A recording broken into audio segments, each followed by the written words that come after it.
I'm shocked! I cannot believe Twitch is actually finally making bot busting a priority on the platform. Botting on Twitch has been a problem since the beginning of time, and they hadn't taken it seriously forever, but a month ago they made a statement where they claimed, listen guys, condoms finally coming off, we're going in raw against bots, we're finally going to do something about it. And I was excited, like that's something to celebrate, but I kind of thought they were just looking to score some good boy points online, like some brownie points, because Twitch's reputation been kind of in the shitter recently. I thought this was just something that they were just doing for lip service. I wasn't entirely convinced they were going to go that hard on it until today. Wow. They have actually done a really good job here, like in this first wave, of getting bots off of Twitch. Like bringing back down these artificially boosted numbers to what they actually are. There's a lot of examples to pull from. The data is all very new, mind you, but I think the best example is from a channel called Mira.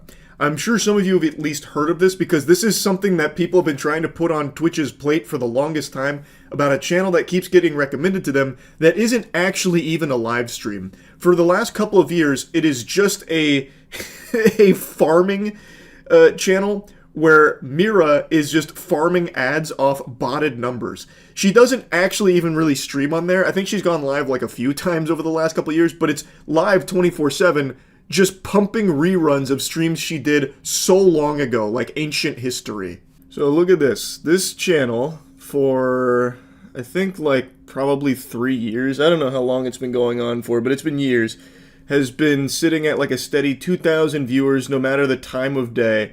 And all the channel has done for this time, pretty much exclusively, is run 24/7 reruns of old streams, yet somehow manages to maintain 2,000 viewers throughout the entire duration of it.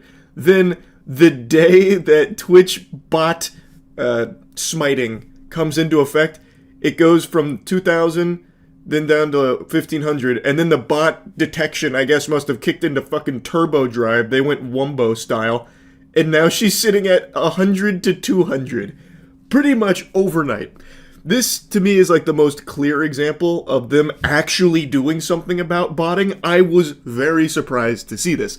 Her channel, which is live right now, by the way, because it's 24/7 reruns, this channel is constantly, or was constantly, recommended to anybody with a brand new account. Like, see how I'm not logged in or anything. I'm still on, like, light mode. This stream was recommended all the time, and somehow still had thousands of viewers on just reruns. Clearly, most, like, rational, sentient human beings aren't going to be watching that. Like, look at the chat. It doesn't move. And this is exactly what it looked like back then, too. No movement, there's no chatting, because it's not real. And now the bot detection is here, and you can see that it is finally working. Though I think there are still some bots, like some holdovers here, because there's no way there's 250 people here right now. It seems to me like there's definitely still some stubborn bots that Twitch wasn't able to get there, sticking on there like a hemorrhoid. The parasite bot infestation has been decimated, but not destroyed, because I cannot imagine 276 people being in this stream right now. Not even as background noise in like a tab they forgot on like an ancient laptop. I don't even see that being the case. I don't think there is a single soul in this realm right now. This shit is more empty than a theater showing Morbius. Like, I just don't believe that. But even still, it's clear that what Twitch is doing is actually pretty effective at blasting bots, which I didn't expect. Her channel, I think, is the best example of it, but there's a lot of other channels, like big streamers that went live over the last day, where their view counts have halved, or even more than halved in some cases. So they actually are taking it kind of seriously. Like I said, I was a little skeptical that they were even going to really try and take down bots, because inflated viewer numbers is good for the platform. Like, I thought they probably wouldn't actually put a lot of resources to it, but it seems I was very wrong. Now, another thing worth mentioning, this scam of like running reruns with bots is not exclusive to just her channel, but you have to wonder how much money she made off of that. This went on for years, and I'm so curious how much money she made just running old streams 24/7 reruns with botted view counts up to 2,000 to 3,000. That's probably a pretty substantial chunk of change. It's got a lot of people talking, and I think this is a really great thing from Twitch, to be honest. XQC made a tweet talking about it, saying, Twitch cracked down on bots in 2 to 3 days, and viewbotters / victims of viewbotting have been exposed. Streamers that are part of groups / orgs are seemingly being botted much more heavily. Don't want to start a witch hunt, but the data is interesting, go see for yourself. And then links Twitch tracker, which you can see for yourself. And people are scrubbing through with a fine-tooth comb, taking a peek at these big drops in viewer numbers. And right now, the findings are still pretty early, because this has only been in effect for like 2, maybe 3 days now. So it's still like very fresh data. This shit's straight out of the oven. But people are noticing that some of the biggest channels being hit were affiliated with orgs. So like XQC mentions, like some org-affiliated channels were, in a lot of cases, the recipients of some artificially boosted numbers, as evident by a huge drop in viewer numbers over the last couple days out of nowhere.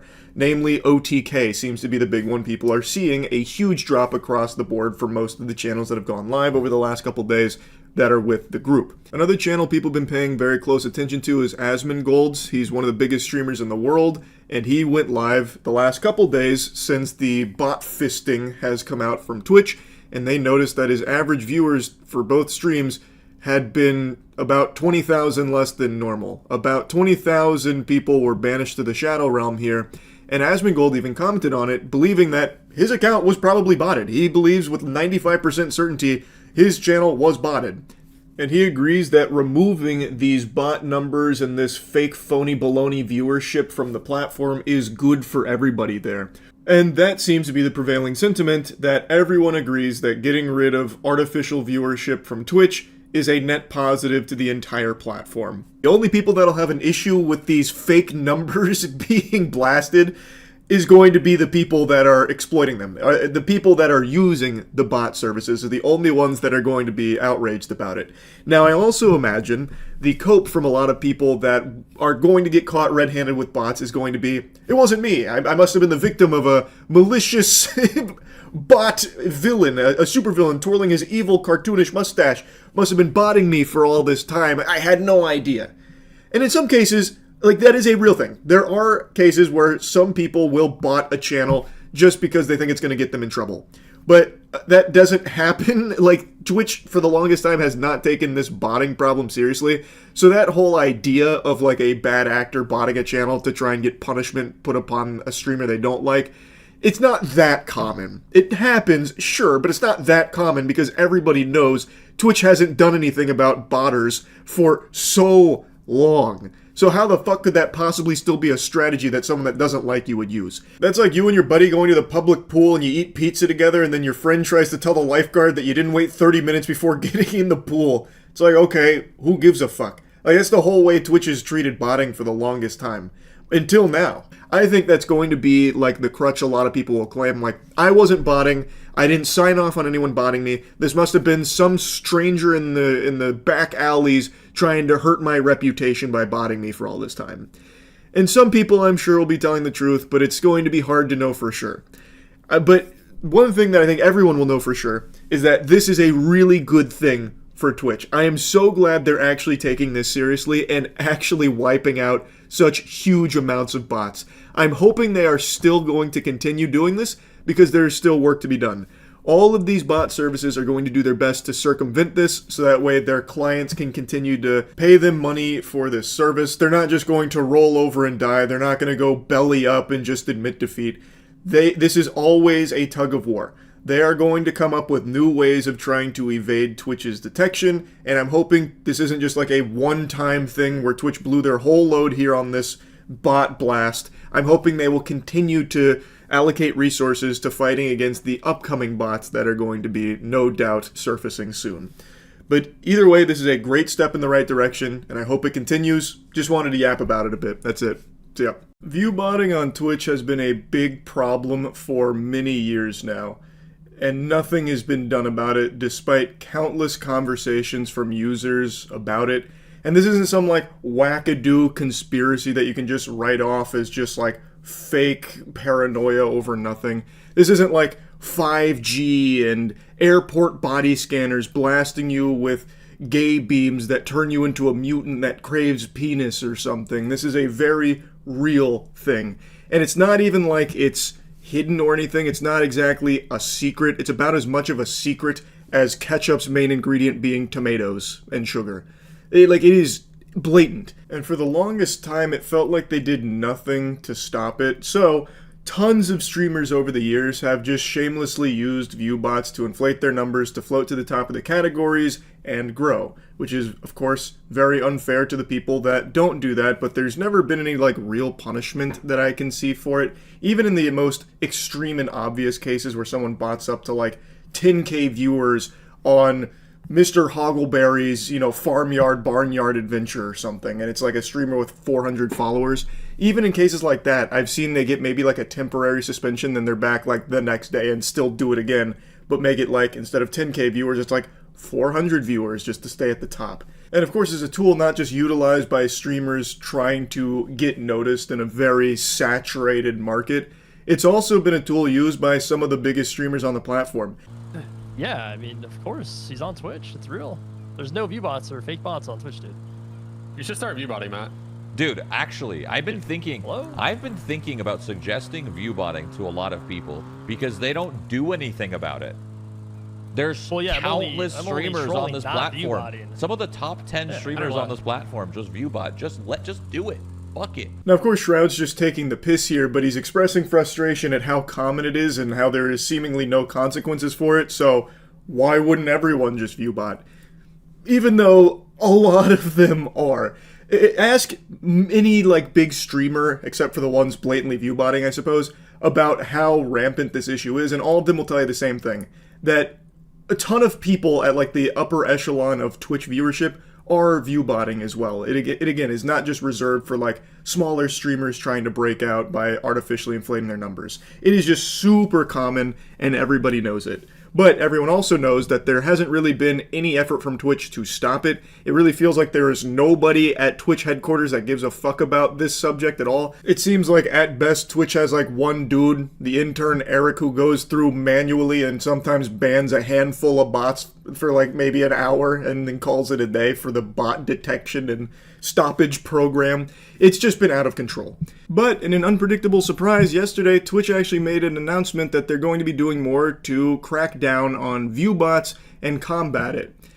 I'm a little doubtful on that, to be honest with you, but I guess we'll see. We're going to go over the statement here in a moment. They've had a huge problem wrestling with view bots forever, but you know who hasn't had a problem wrestling? Me. With bad hygiene. I went in there and gave that shit a knuckle sandwich with our soap, Cheeky. Cheeky's the best soap in the universe, and I just wanted to put something on your radar. Right now we're doing a special promotional with one of our partners, Giga. She just debuted her new 3.0, and we wanted to celebrate by giving 20% off to anyone that uses her code at usecheeky.com, and we're also donating $1 for every bar of soap sold using her code to the Immune Deficiency Foundation. Just a little something we wanted to do after everything that happened with Fee Shoujo and Iron Mouse, so I just wanted to put that on your radar real quick. Anyway, this is Twitch's statement. They said, a quick update on view counts. We have teams and tech dedicated to ensuring that the views that show up on channels reflect actual viewership and aren't artificially inflated in any way. Ultimately, metrics on Twitch should represent the real and growing communities that show up and participate on channels, so we regularly update detection tools and methods.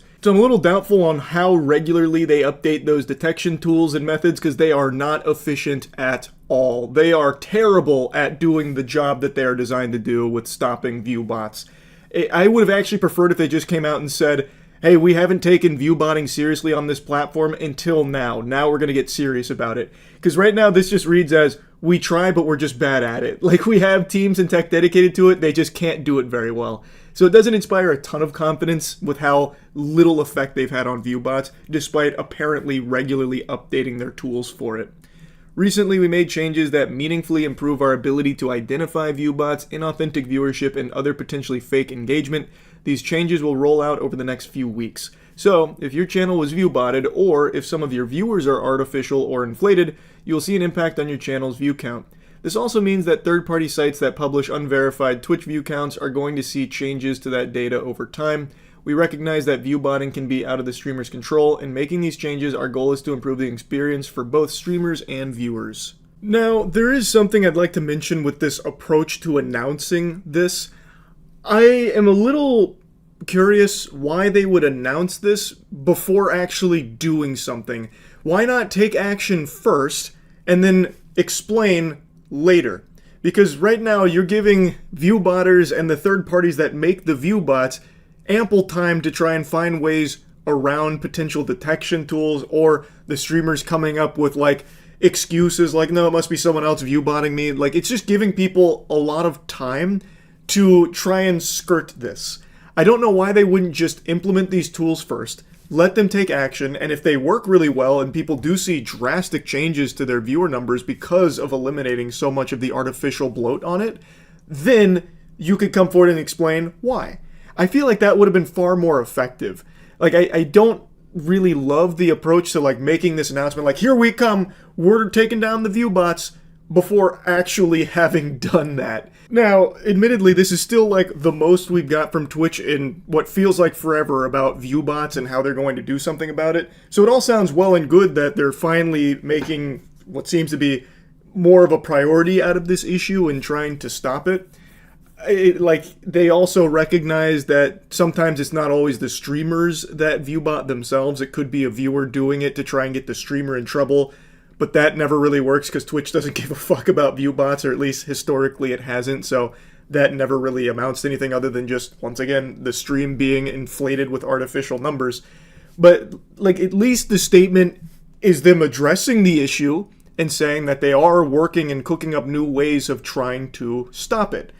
And I hope that they're very effective. I just have my doubts about it, is all. Because as they mentioned, apparently they've already had all these tools and stuff, but they don't work super well. Unless they've had like a drastic overhaul and have really prioritized stopping this, I'm very curious to see the impact it has on viewbots. And I'm not saying it's like an easy problem to solve or anything. Obviously, it hasn't been mastered and perfected by any other platform either. There are viewbots out the wazoo across the internet in general.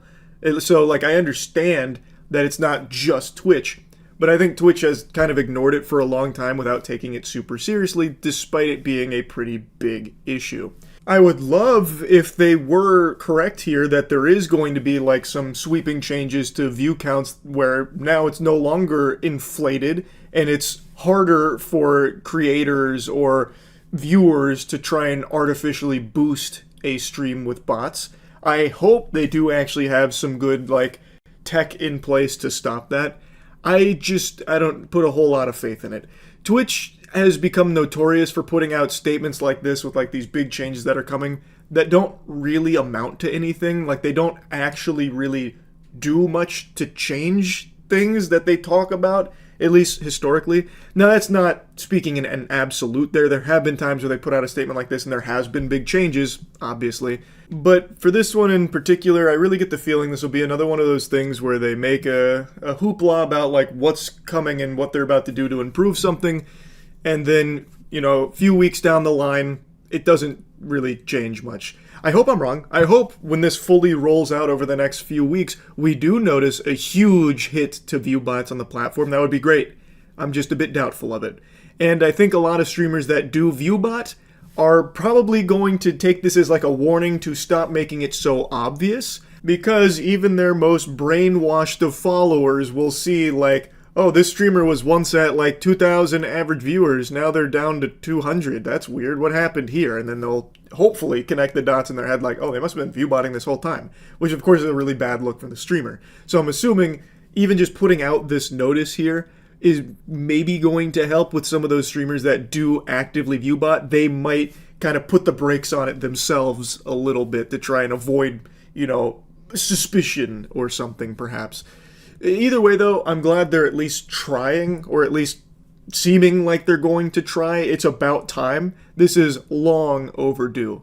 Now, Dan Clancy also made a statement about this going into a bit more detail. He said, as highlighted in this recent Twitch support tweet, we just updated some of the code that we use to detect and eliminate viewbots. I wanted to quickly follow up on a few key points regarding the recent update to our viewbot detection. First, I want to be very clear that we always try to detect and eliminate viewbots. However, doing this in a manner that does not eliminate real viewers can be tricky. While I know for some of you it has been frustrating, we wanted to take our time to make sure we were not inadvertently filtering out real users. Second, I wanted to highlight that bots come in all shapes and sizes. Sometimes streamers may be actively working with third parties to inflate their numbers. In other cases, the bots may be used to harass streamers. We don't want either type, because average concurrent viewers is intended to be a measure of the people that are watching the streamer at any given point in time. As is always the case, detecting view bots is a bit of a cat and mouse game as third parties work to avoid our detection. We will continue monitoring and make updates over time to improve our viewbot detection system. Now, as I mentioned, I recognize that it is not a simple problem to solve. The solution isn't very easy, but it really has felt over the years that this wasn't something Twitch ever really had a big concern with. Until now, I suppose. It's nice to hear that they have been trying to do things on the back end for a while to detect and eliminate viewbots. It sucks that it hasn't been that great. There hasn't been a whole lot of, juice from the squeeze there, because viewbots are still a rampant issue on the platform. But hopefully whatever changes they're rolling out here are robust and effective. Like, all I can do is hope. I'm just a bit doubtful given the history of Twitch. Anyway, though, I'll stop yapping about it. I guess we'll see if the viewer numbers across the platform take a huge hit here when this all rolls out. I will tell you, if they work well, if these tools are actually really strong, there should be a pretty significant decline in viewership from tons and tons of channels across the platform. So, we'll see. We will see. That's really about it. So, yeah. I have been paying very close attention to the Twitch bot apocalypse. I've kept my finger on the pulse of it. I find it to be a really interesting topic here. For those that don't know, a few days ago, Twitch made good on their promise where they swore they would be making bot detection and eradication a priority. They finally called attention to an issue that has plagued Twitch since the beginning. Since the genesis of Twitch, in the primordial soup of streaming, there has been bots that have infected the platform. And for the longest time, Twitch had gone really hands-off. They said, you know what, if we don't put our hands on the stove, we won't know if it's hot. But recently they said that they were going to actually be directly attacking this bot issue. And a few days ago, they rolled out their first targeted strike here on bots. And boy, howdy, it was a doozy. Apparently, the overall viewership on Twitch went down as much as 24% compared to last week, with many big streamers suddenly losing thousands of viewers. Not just big streamers, streamers of all shapes and sizes lost tons and tons of viewers, like across the board. It was a pretty big purge of invalid traffic, bot activity. As I said a couple days ago, I was pretty surprised with how hard they hit the ground running here. I thought it would just be like lightly poking the bear, like, oh, we got rid of like 100 bots. Big W, Twitch is saved. But no, they kind of they dropped a bomb here. It was a pretty big deal. So big, in fact, that a lot of streamers many suspected of being a view botter had just decided not to stream for like the last week or so, inexplicably. Just randomly deciding not to stream during the bot purge, which of course has everyone raising an eyebrow. And of course all of this has led to a lot of finger pointing, a lot of shit stirring, a lot of spitting, a lot of farting and coming. It's been kind of pandemonium in the streaming space as people are noticing view counts have been dropped from a lot of streamers. And in some cases, drastically. So the natural conclusion people are drawing is they were view botting.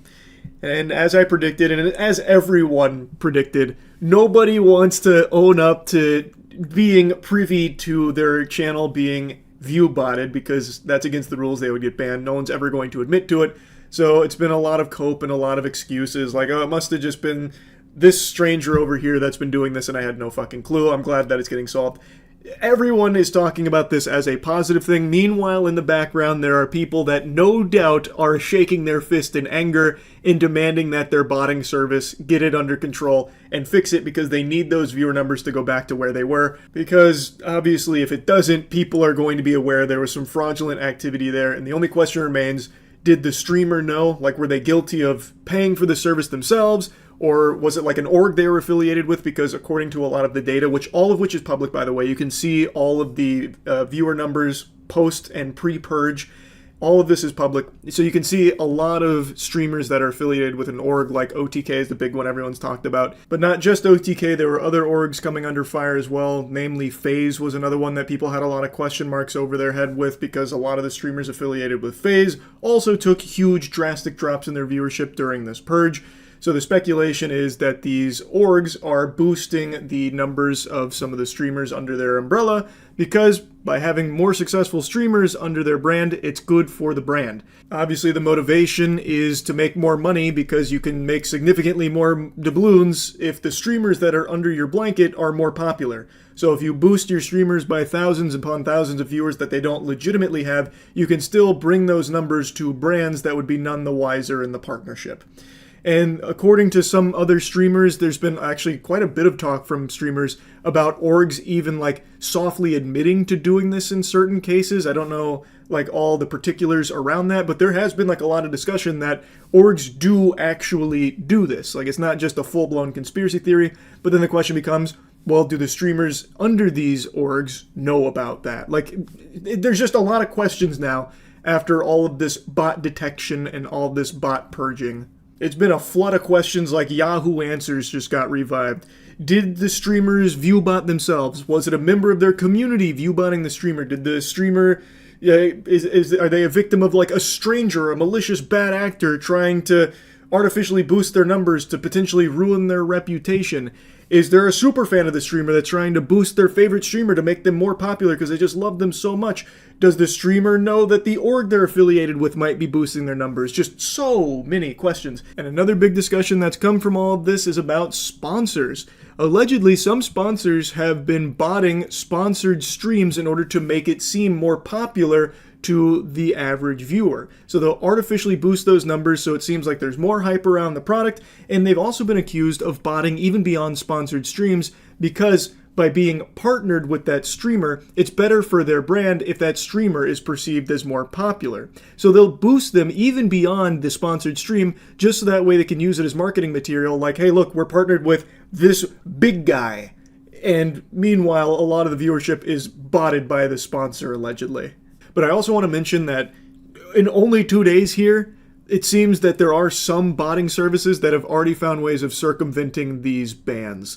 There are some streamers that have miraculously bounced back after a 3-day plummet to not only where they were, but in some cases even higher, despite nothing changing in their content and doing nothing different. So it does look like in certain cases, some bots have found a way to evade this. So I'm hoping this isn't Twitch's only action here against bots because, as I mentioned, it's going to be an ongoing tug of war. And it is good for the entire platform to do your best to stop bot activity. Fake, phony, baloney numbers are bad for all of the streamers on the platform, except for, of course, the ones that are paying to win in the streaming space, which is another thing. There is a very real possibility, and something that has been talked about by some of the biggest streamers, that a strategy that used to be used and is probably still employed to a certain degree is some streamers would bot their streams for a while to try and grow an organic viewer base, and then they would completely stop paying for the botting service and just let the organic numbers start to take over as more people assimilate into the community. So, of course, this is never going to detect that strategy, but even still, Twitch needs to do everything it can to stop bots because it is very bad for everyone on the platform to just let this rampant issue continue and spiral out of control. Now, I think I need to explain why I have this perspective and so many people have this perspective because I've seen a lot of people downplaying this as like not a big deal, like this is a fucking nothing burger. Who cares about view counts? If you can pay for it, you should do it. It gives you the advantage in the space. You gotta stand out in the market, so if you can do anything to get an edge, you gotta fucking do it. And yeah, you're right, it's a saturated market, so obviously buying view bots is going to immediately help you stand out by floating to the top of a category, so that way some curious Georges will see you at the front there, and they'll click because you've got the most viewers, so obviously there's a lot of hubbub there and they want to see what all the fuss is about, so they'll check out your stream because you have artificially inflated the numbers, and then you have now occupied that viewer, which takes it from another streamer that is legitimately streaming to an audience and a real community of people there to watch them instead of just an army of clankers. In fact, the argument kind of mirrors something from many moons ago when Twitch was still pretty new. I'm going to take you back to the past to talk about some titties and ass. There was a huge trend on Twitch for a while with something called booby streamers, if anyone remembers that, where there was a trend on Twitch where streamers would try and wear the most revealing clothing that Twitch would possibly allow in the most sexual of positions and constantly putting cleavage as like the main hook to draw viewers in. And this drew a lot of outrage because people believed that by doing that, they were stealing viewers from their streams because they weren't showing cleavage and everything. It was a huge debate that raged on for years, actually, and people were always split on whether or not that was the case. Was this streamer with cleavage stealing a viewer from this guy over here who was building a brazen bull in Minecraft? Well, the jury was always out.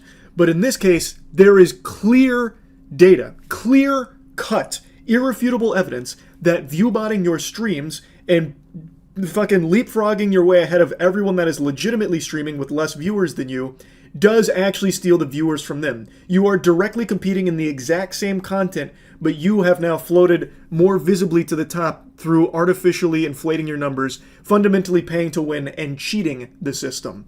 That 100% does take viewers away from the actual streamers on Twitch.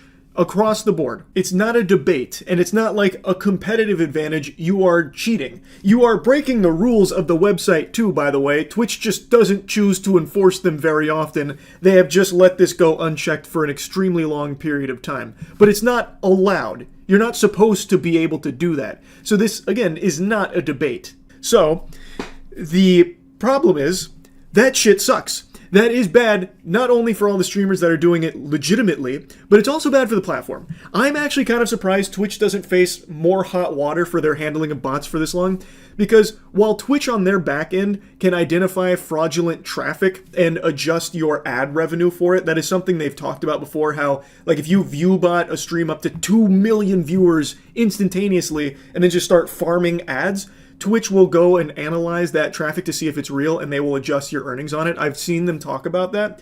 While Twitch can do that on their back end and not lose their ass on that, you know who can't? Brands that work with streamers. The way a brand partnership works when it comes to streamers is they base your pay on your metrics. And the metrics that you provide, well, that's not going to account for bots. They can only go off the information that is accessible. And they don't have that back-end ability that Twitch has to go in there and see, well, who's a real viewer versus a fake one? Like, how many bots are here? They only have your metrics. So that's your average viewers, which could easily be hyperinflated because of bots. So what streamers can easily do, and definitely have done, is they boost all of their numbers to really high levels that they really are not achieving organically. It's not real viewers. It is all fraudulent, invalid traffic from botting services. They will inflate their viewer numbers. Then brands will approach them, or they will approach brands about doing a partnership or a sponsored stream, and they'll provide those viewer numbers, which will have the brand then give them higher pay than what they should be receiving. And the brand will pay this money under the impression that it's being served to X amount of viewers. And those viewers, they're assuming, are real, legitimate human beings with a pulse, but in reality, a lot of times, it's being served to bots. Aren't even there, aren't consuming it at all. So they're paying a lot of money to be put in front of bots without their knowledge. In some cases, of course, that's not every case. As I mentioned earlier, there are some brands that have been accused of botting the sponsored stream itself in order to float more visibly to, like, Twitch in whatever category they're in. So there are definitely some brands that are more than fine with using botting services to make it seem like it's more hype and there's more interest in this sponsored stream. Like, wow, there's 20,000 viewers here to watch, you know, the poop that took a pee 2.0 just dropped. Look at all these people in here that are watching this sponsored stream. Meanwhile, it's the agency itself that is paying to boost those numbers. So both of these things happen, where a brand will be none the wiser that what they are paying for is not getting served to real human beings that they expect it to. It's getting served to bots. And there are some brands that pay to actually just use the bots to try and generate this artificial hype around something. The way that bots function in the Twitch ecosystem is fucking crazy. I really am kind of surprised Twitch hasn't faced more problems from these companies for it. Like companies that might feel defrauded. Like they paid hand over fist to these streamers based on these viewer numbers only to learn, well, they're all being botted because Twitch does not care about botting. They kind of gave the soft green light that they're not going to crack down on it and don't really give a fuck. I imagine some brands would be really pissed to learn that. And I'm surprised they haven't, like, called out Twitch or tried to handle this litigiously or something about it. I don't know, I just found that to be a little interesting because it is very clear botting is a huge issue on Twitch. When they finally took their first real step in fighting against this menace, their overall platform viewership dropped 24%. And that's just the first snowball in an avalanche of bots, I imagine. That is the first wave. Can you imagine if Twitch actually deleted every bot from the platform?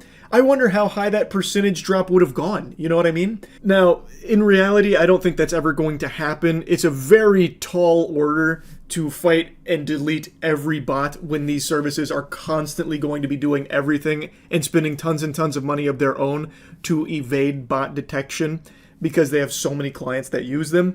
There will probably always be bots on Twitch. Not only on Twitch, it's obviously on YouTube and every other streaming platform as well. I understand that. And also, I feel as though Twitch might be apprehensive about this anyway. Like, if Twitch had a magic button that they could press it, and it would guarantee every bot and all invalid traffic would be banned on Twitch from this point forward and could never return. It'd basically be like in K-pop Demon Hunters when they fully seal away all the demons, they can't return. If Twitch could do that right now, I think they would be very apprehensive about it. Because we just saw them take one step in fighting bots and they lost 24% of their viewer base over the last few days that it's been there. Like, that's a huge drop. And if they did it even harder, that number would only climb. And I imagine they would be worried about all of their brand partners starting to jump ship like, oh no, Twitch is dying. Look at this graph. You see how there's no more views? It's all dried up. Time to pull our ad spend from Twitch. I think they would be worried about the future of Twitch if they did that because their viewer count numbers would be so much lower, significantly lower, that they'd probably be getting hit financially pretty hard from all of these sponsors that are paying money to be put there. And brands don't really care about, like, the nuance of what the numbers say. They only care about what the numbers indicate. So most of the brands, I imagine, would see this. And in fact, some of them are probably already worried with the 24% drop. But if it got even higher, some brands would probably see this and they wouldn't take into account like it's all bot activity. They would see this and be like, nope, this is dangerous. This is not worth the ad spend. We're pulling out. And even if they did bother to take a little bit of time looking into it, they might feel slighted by Twitch for letting this bot problem persist for so long, and they were spending so much money for what ultimately amounted to a lot of invalid traffic. So I think Twitch would be really skeptical about getting rid of every bot, even if they could. Which is why I was so surprised that they went this hard out of the gate against the bots and actually did make a dent in it. And I hope they continue to do this. I hope that they didn't, like, you know, pump the brakes like, oh, that was a lot. We took a big viewership hit there from all this bot stuff. Let's maybe, you know, pull our punches a little bit here. I hope they don't go down that path. Like, I do hope they continue to make this a priority and do legitimately try and get as many bots off of Twitch as they possibly can. Anyway, that's enough blabbering about it from me today. That's about it. See ya. With all of the drama that was going on Twitch for the last month or so, people expected TwitchCon to be a war zone, just this battlefield of blood, guts, tears, mangled corpses littering the convention hall, fights breaking out, people spitting on each other. But none of that's happened. In fact, a lot of the bridges that were burnt in all of that drama have been repaired. Now, who knows if they've been repaired with bubblegum and duct tape, or if they're genuinely okay with each other now and friends going forward. There's no telling. I guess we'll have to wait and see a month from now. But there has been something that's developed at TwitchCon that nobody expected. A fucking death trap. A goddamn booby trap, like something Wile E. Coyote would have sprung up to try and catch the Roadrunner. Of course, I'm just exaggerating. It's not supposed to be that way. It's one of those, like, gladiator combat things. I'm blanking on the name of it, so I'm gonna sound like a fucking idiot trying to describe it. But it's those raised platforms above a foam pit where you have, like, pushing utensils to push your friend off into the foam pit and you win when you're the last one standing. I'll show you a clip of when XQC and Hassan fought each other on them so you know exactly what I'm talking about.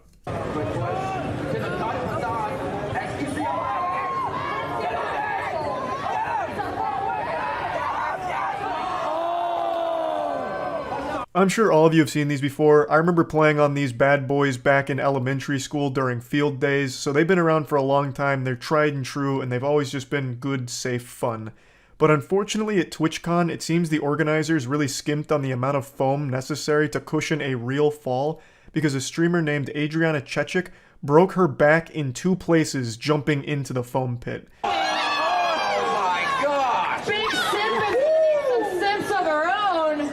Great victory there. I can't get out. Okay? She's held down by the pitfall. Medic! Gravity. No, she's fine. All right, we'll make sure she's okay. Get her out of the pit. Landed on her tailbone. Yeah. Now she lives in the pit now. I kind of think. You can see that she lands like right on her tailbone and like bounces up a little bit, kind of like that episode in iCarly where Gibby jumps off the ceiling, hits the concrete, and bounces a little bit, which was a real stunt performed by a real stuntman who shattered all of his ribs doing that. So this is a pretty brutal injury here, and she had to go to the ER, and she's now getting surgery in order to put a rod in her back in order to help support it. So an absolute life-changing injury experienced here. And she wasn't the only one. Another streamer dislocated her knee in the pit, and then the person she went there with, EddieBot, the person who fell before her, also experienced back pain, but no like permanent injury from that. I'm sure everyone knows this, but I want to vocalize it again. Back injuries last pretty much forever, or at least they can. Even like minor ones will always kind of rear their ugly head from time to time. I remember a few years back now, I had like some kind of like little bruise or something on my L4.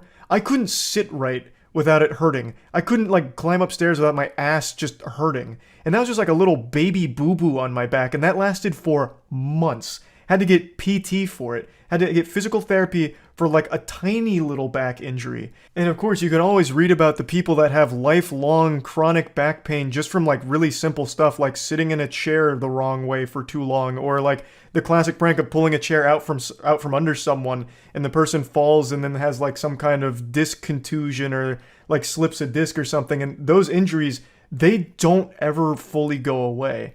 So this, I have no doubt, will have a long-lasting effect on the rest of her life. So it really is like a pretty serious thing. Just a really unfortunate situation, and I don't think this was a Twitch booth. As I understand, this was a completely separate booth from another organization that was just at TwitchCon. And it seems like they really just didn't know how to do this properly, because this just doesn't seem up to code at all.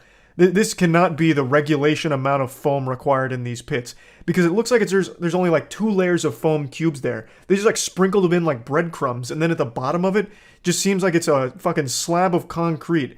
Pure, unapologetic, unforgiving concrete at the bottom. It doesn't seem like there's any kind of cushioned pad there, which is just wild to me. But what's even goofier is the zero IQ takes I've seen on Twitter about this, blaming Adriana Chechik, saying it's her fault that she got injured, she did it to herself, she should have known better than jumping into the foam pit. Like, you absolute brain-dead troglodyte. It's a foam pit. The entire purpose is to cushion a fall. They're common at like trampoline parks, carnivals, like I mentioned in school for field days and shit like that. I have done exactly what she's done, cannonballing into foam pits with no injuries to show for it. I've flipped into foam pits with no injuries to show for it. Even McDonald's, like their ball pits, are probably lighter to land on than this foam pit at TwitchCon. Like, the whole purpose is it is supposed to be there to cushion your fall so something like this, a catastrophic injury, doesn't happen. You are supposed to be able to jump into them. The problem here is it's not a foam pit. It's a foam puddle. And I don't think that information was relayed to the competitors here that took part in this activity. It's not an actual like 3 feet, 4 feet deep foam pit at all. You can tell by looking at other videos from the event, when people are walking around in the foam pit, the foam cubes barely make it to their knees. So it's not very deep to begin with. So it's not even a deep foam pit, thus you shouldn't be jumping in it, yes, but no one's going to know that just by looking at it, because we're all trained to see a foam pit and expect it to be like an actual real foam pit where it is up to code and you can jump into it, but this one is not. This is like some bootleg shit that was just shoddily thrown together and is genuinely unsafe because there are multiple injuries that have occurred here, and yet for some reason they kept it open even after the injuries. It's not her fault this happened. She expected it to be like an actual deep foam pit, which it was not. And a lot of people have asked me why I didn't go to TwitchCon. Well, it's because they're trying to kill you out there, it seems. It's unsafe to be there. That's not the real reason. I just don't go to conventions or anything, and I'm certainly not fucking flying to San Diego or wherever this is to go to it. I'm afraid of flying in the first place. I'm not flying out there, and especially to be around like a ton of people, which I don't even like doing in the first place, I'm not going. But now the cherry on top is these dangerous, life-threatening booths out here, like, what's next door, I wonder? The catch an arrow out of midair booth or something? Like, good lord. You know, it's just... I'm sure TwitchCon is a lot of fun, and this is just a really unfortunate circumstance here, but come the fuck on. This is so easily preventable if you just had more foam. Just be safer with it. And especially at TwitchCon, where all the streamers are like gamers. You know, like, I'll be the first to admit, I'm not the most athletic guy in the world. If I was competing in that, I probably would have fallen head first, like diving in there by accident after losing my balance. And from the looks of things, I would have absolutely just died there. Just would have hit my head on the bottom of it, died instantly. So I just feel like it's kind of obvious to expect things like this, like, it's a foam pit. Some people like to jump into foam pits. Is this deep enough for that? Probably not. So let's put a pad at the bottom at the very least, or let's put more foam in there. Like, just obvious solutions. I just don't know how this mistake could have even happened in the first place. Now, a lot of people are saying that she should be suing for this, and, you know, I'm not a fucking lawyer. I didn't pass the bar or anything, and I'm certainly not her agent giving her direction on what she should do with her life and her decisions. But I think it is worth mentioning that everyone that went into that arena signed a waiver beforehand, so I don't know if she even could sue if she wanted to. Again, maybe she could. I'm not familiar with the law or anything, but there was waivers that needed to be signed prior to entering into that. But anyway, I just wanted to talk about this a little bit because I think it's very sad. Like, the event overall, from everything I've seen, has been very positive and very overall great for a lot of people. They've had a lot of fun. And like I said, I have no doubt that it's a very fun event, and this is just a really unfortunate booth that's been set up here that doesn't really seem all that safe. And again, I'm not there, so I don't know if there's truly no pad at the bottom of that foam pit. But regardless, it's clearly not a good enough pad if this kind of injury can occur, and this many injuries as well. Because not only has there been an extremely serious one with Adriana Chechik breaking her back in multiple spots, but there have just been a decent amount of injuries in general at that location. So clearly something isn't set up properly if this many people are getting hurt there. So yeah, I just wanted to talk about it a little bit, and that's about it. So yeah. There's a lot I want to talk about here after seeing what happened at TwitchCon last night with Emiru being assaulted by a rogue lunatic fan who just walked completely unimpeded past the line at her meet and greet and unconsensually hugged her and looked like tried to kiss her, which is textbook assault. And it's very scary that it was able to happen so easily here. He was shoved off by a security guard, but then he just walked away.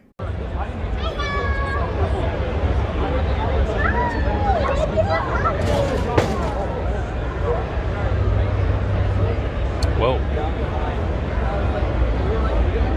That's crazy. Holy shit, what the fuck was that? You're a creep! What the? The full clip goes on for about a minute and a half longer, but you've now seen the entire security presence here for the Emiru meet and greet. One person. One security guard. I have seen a stronger security presence at my dilapidated local Winn-Dixie. This is fucking crazy. One guy. And also, worth mentioning, it's not Emiru's preferred bodyguard from what I understand. I had a security guard 2 years ago where there was a guy following me around TwitchCon, and he like asked him to stop multiple times. My guard asked him and the guy wouldn't stop, so he grabbed the guy, but he didn't like hurt him. He was just holding the guy until like the con security came. And then for some reason they're like, yeah, because your security guard touched him, he's like permabanned from the venue forever. But he didn't even hit him or anything. He just like held him while they waited for like the police to come. And what the fuck? And it was like my favorite security guard. I can't have him at TwitchCon anymore. Now, as I was rendering this video, Emiru posted an update to everything to shed light on everything that happened. And this bodyguard you see push that guy is someone she hired. It's not her first round draft pick or anything. It is not her preferred bodyguard, but it's who she was allowed to bring. And she was surrounded is the word I'm using, very loosey-goosey. There was like a couple of other Twitch-provided Fiverr security drones elsewhere that just didn't react at all. The only one who did something was the one she hired. We're going to be going through her statement quite a bit here, but she's giving an update to let people know that she's okay and thankful for the outpouring of support. The guy had crossed multiple barriers, even in front of other creators, to grab and try and kiss her, which he was unsuccessful at doing, thanks to being pushed off. She then says that she doesn't understand how he was allowed to get that far in the first place, and that the security that does react is her own. confirming that it's not her usual security guard since he was banned. She then says that there were 3 to 4 other TwitchCon security who didn't react and even let him walk away, which, again, is something you can confirm by watching the clip that he just walks away completely unimpeded. The woman who was walking me away is also her own personal manager. It's not even event staff, which I thought it was event staff. Turns out it's not.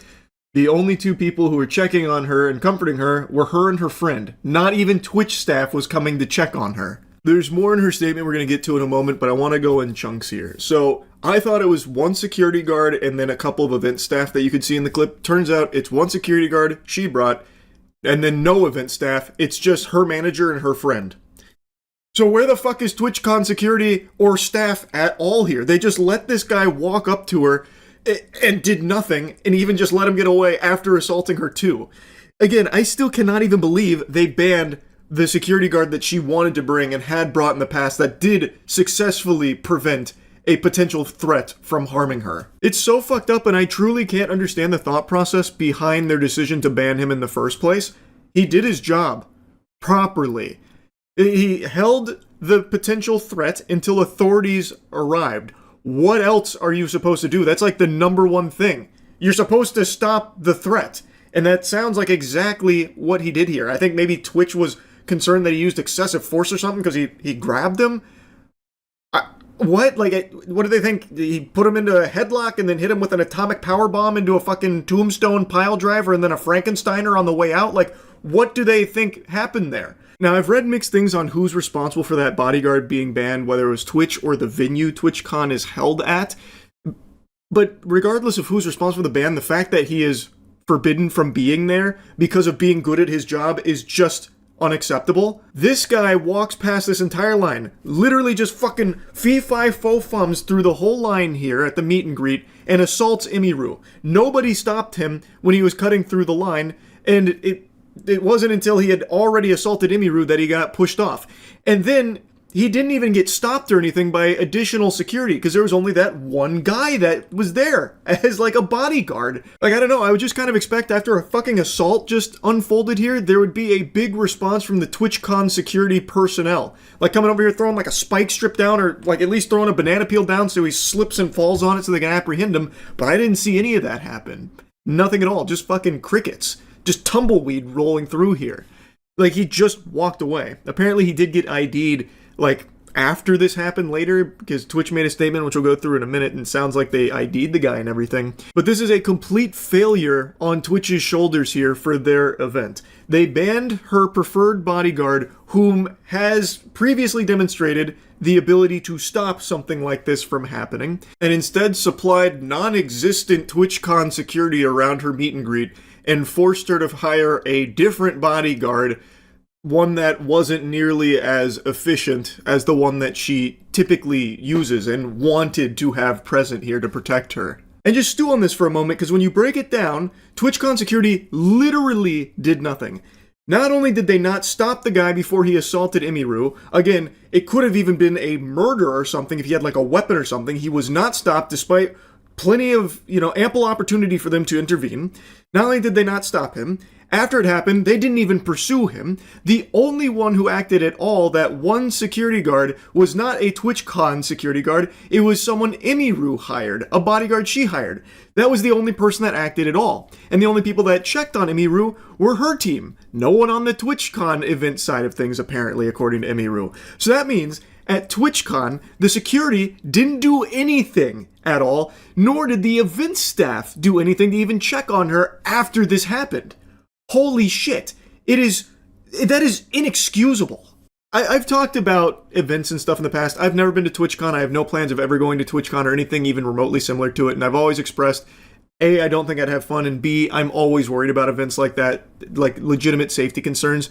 Ever since the Christina Grimmie tragedy, where she was murdered at a meet and greet, I just have a huge hesitation with this kind of thing. Because you never really know who's there and what security looks like. I know prior to TwitchCon, apparently there was a big emphasis on Twitch's side of beefing up their security. I'm not seeing that at all. The proof is not in the pudding here from what I'm seeing. It's extremely concerning that this creep was able to just walk up slowly, mind you. It's not like he like charged the stage or something, you know, with a fucking 4-second 40 where they couldn't respond in time. He slowly, calmly walked past everyone. Security, event staff, no one stopped him at all. Like, shit, I got stopped more often trying to go to a lacrosse party in college. Like, they were more vigilant about stopping people from getting into a fucking party, let alone, like, the actual safety of the guests here at this event. It is just crazy to me because this guy could have had a weapon. He absolutely could have had a weapon. Like, it is just dangerous. It is dangerous, and it's a complete failure on Twitch's part here. Now, like I said, they did make a statement about this. The safety and security of all those attending TwitchCon is our highest priority. The behavior displayed by the individual involved in the incident yesterday involving a high-profile streamer was completely unacceptable and deeply upsetting. In line with existing TwitchCon security protocols, law enforcement and event security were on site and responded to the incident. When? In 7 business days? Like, where were they? Because, again, in the longer clip, it's like 2.5 minutes, and he just walks away. Like, you can see him leaving, and I maybe I missed it, but I didn't see anyone stopping him at any point. We immediately blocked this individual from returning to the TwitchCon premises, and they are banned indefinitely from Twitch, both online and in-person events. We're coordinating with the impacted creators team, and per our standard protocols, continue to cooperate with any law enforcement investigations. We have increased security at the meet and greet attendee check-in point, and we'll have additional security personnel surrounding participating streamers. If you've RSVP'd for a meet and greet, please note that we are unable to accommodate +1s for the remainder of the event. Twitch has zero tolerance for harassment or acts that inhibit the safety and security of our community. Like I said, based on their statement here, it sounds as though they ID'd the guy responsible for this assault here, mentioning that he's been banned on Twitch and from the events. It sounds like there's also going to be additional follow-ups, I believe. That's how it read to me. Now, as a result of the assault that Emiru experienced at their event, they are going to be having a stronger security presence at further meet and greets that are scheduled. The question begs to be asked, why wasn't that an emphasis beforehand? You're saying that safety was like your top priority, yet it's very clear, very evident in this clip that there's not a lot of security there. So what are you doing about, like, safety? Like, well, I don't understand. If safety's such a high priority, where's security? Why, I don't know why it's so lackluster then if it's such a high priority. And again, this is like a huge streamer. Emiru is like one of the biggest streamers. What does security look like for streamers that aren't her size? I genuinely have no idea. It's a legitimate question I'm asking because, again, Emiru is like one of the biggest streamers, and TwitchCon didn't have like any adequate security presence at her meet and greet. What does it look like for a smaller streamer doing a meet and greet? Did they provide anything at all to them? And also, what they do provide is basically anyway, nothing. The security didn't act at all here. So now let's go back to Emiru's statement, because she says something very interesting here about Twitch's statement. In Twitch's statement, they said that the guy was immediately caught and detained. Sorry, but that is a blatant lie. He was allowed to walk away from my meet and greet, and I didn't hear he was caught until hours after he attacked me, and it felt like this only happened because of my manager pressing for it, not because TwitchCon staff present thought it was a big deal. She mentions there's more she wants to talk about on it, but I'll save it for stream. She then goes on to thank people for the support and confirms that this will be her last TwitchCon, which I think is completely understandable. I think other creators should seriously consider not attending in the future. I did not feel cared for or protected, even bringing my own security and staff. I can't imagine how creators without those options would feel. So according to Emiru's statement here, she believes that the guy wasn't like immediately caught and ID'd by TwitchCon staff or anything like that. And in fact, it wasn't until her manager pressed them for action that they did anything at all. That's unhinged. They didn't want to, jump into action after a fucking assault just took place? I just don't get it. That's completely unhinged. It almost feels like maybe they're more angry about Emiru's bodyguard there shoving the guy. Like maybe they're thinking about banning him from Twitch events in the future or something. Like it doesn't seem like their priority is safety. If they were going to just let this guy walk away until Emiru's manager had to force their hand to do something, this is just not a safe environment. And this isn't a new criticism of TwitchCon. This has been consistently something that people have spoken out about for years with TwitchCon. Like, I'm sure a lot of you have heard the horror stories that have been reported numerous times in the past at previous TwitchCons about, like, drink spiking or, like the lack of security present, stuff like that. It has been something that people have mentioned numerous times, and every time Twitch tries to assure the community that, you know, they're really taking security seriously this time around. This time, you know, it's fucking locked down. There's going to be no issues. And like clockwork, there's always seemingly some kind of big security concern or something that arises at TwitchCon. It's just, I don't understand how they're not doing anything to, like, remedy it. Even in this, which is, again, supposed to be, like, their big year of security, like, because they made a huge, you know, stance on how strong they're going to be with security this year and how seriously they're taking it, how seriously they're going to take it, and then day one of TwitchCon, Emiru gets assaulted. And then, in this clip, it really seems like there's not a lot of security there. And if there is, like, off-camera, a bunch of security, they're not very efficacious. They're not very good at stopping a legitimate threat. Like I said, this guy's intentions could have been to murder Emiru here. He could have had a weapon, and he wasn't even stopped. He got all the way to her and assaulted her before he was finally shoved off. Like, there is a real problem. And according to Emiru, it's actually even worse than that on the TwitchCon security side, where they didn't even, like, want to go after the guy until they were forced to by Emiru's team pressing them for it. So not only did the assault happen under their watch, where they had ample chances to stop that guy, but none of the handful of security that was around intervened in any way, and then didn't do anything to pursue the criminal. That's a crime. Like, that's a crime, and they were just gonna let him get away with that. It's complete lunacy. Emiru mentions that event staff didn't, like, check on her or anything. What you saw was her team checking on her and, you know, making sure everything's okay. So, what is TwitchCon, like, where are the event staff and security then? So they don't even check on someone who was just assaulted? They don't even go and see, like, what just happened? Like, are you okay? Do you need anything? Nothing at all? Like, that's crazy. It does not feel like safety is a huge priority at TwitchCon. What happened to Emiru is terrible, and it shouldn't have happened at all. It shouldn't happen to her or anybody attending TwitchCon. Another thing I want to briefly mention here. Apparently, Emiru didn't even want to do the meet and greet. She was obligated to in order to keep her show. So I had to cancel my meet and greet because of the stuff, but in order to, I can't cancel my meet and greet and not cancel her show because of the fact that the reason I cancel my meet and greet is I don't want to be in the same place for 2 hours because of people being weird. Okay. And then I'm under contract with them, so I can't cancel one and not cancel the other. Interesting. Oh. So I'm sorry, I kept my meet and greet because I wanted to keep my show. Surely it'll be fine. I'm sorry, Emmy. I'm sure everyone will be nice. It sounds like it was a contractual obligation that if Emiru wanted to keep that show, she would have to do this meet and greet, which is something it doesn't seem like she wanted to do, but was trying to approach it with optimism about people, you know, being nice and not being weird. Unfortunately, that's just not how things panned out. And it's crazy. She didn't even want to do this meet and greet. It's something that it seems Twitch was requiring her to do in order to keep the other thing that she actually did want unrelated to the meet and greet. So she decides to oblige and do this meet and greet, and Twitch doesn't even do the bare minimum of giving her adequate security to protect her. Holy shit. So anyway, I just wanted to talk about this a little bit. That's about it. See ya. I know this is a topic I've blabbered about quite a bit, but it's something that only continues to spiral more and more out of control. Advertisements during streams. Twitch being the most egregious culprit. I think out of pretty much every service that exists, Twitch's advertisement model is the worst. Actually, you know what? Strike that from the record. I take that back. Put the poop back in my butt. I'm not giving that crown to Twitch because I think mainstream media outlets are so much worse with their advertisements. I don't know how many of you have gone on the internet with the condom off, no ad blocker. It is miserable when you go to any news site.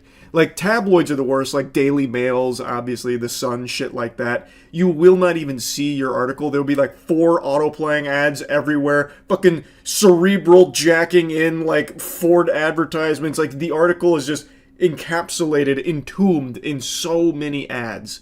So I actually think journalism sites are much worse. But Twitch is a close second. Anyway, the reason why I'm yapping about this again is because a report was recently published about how Twitch viewership is down significantly, the lowest level it's been in 5 years since their bot crackdown, which I've already touched on, but a lot of people have been speculating that it's more than just the bots contributing to the decline in viewership. XQC's take recently just kind of popped off and has reopened this discussion to a broader audience, and it's a really interesting one.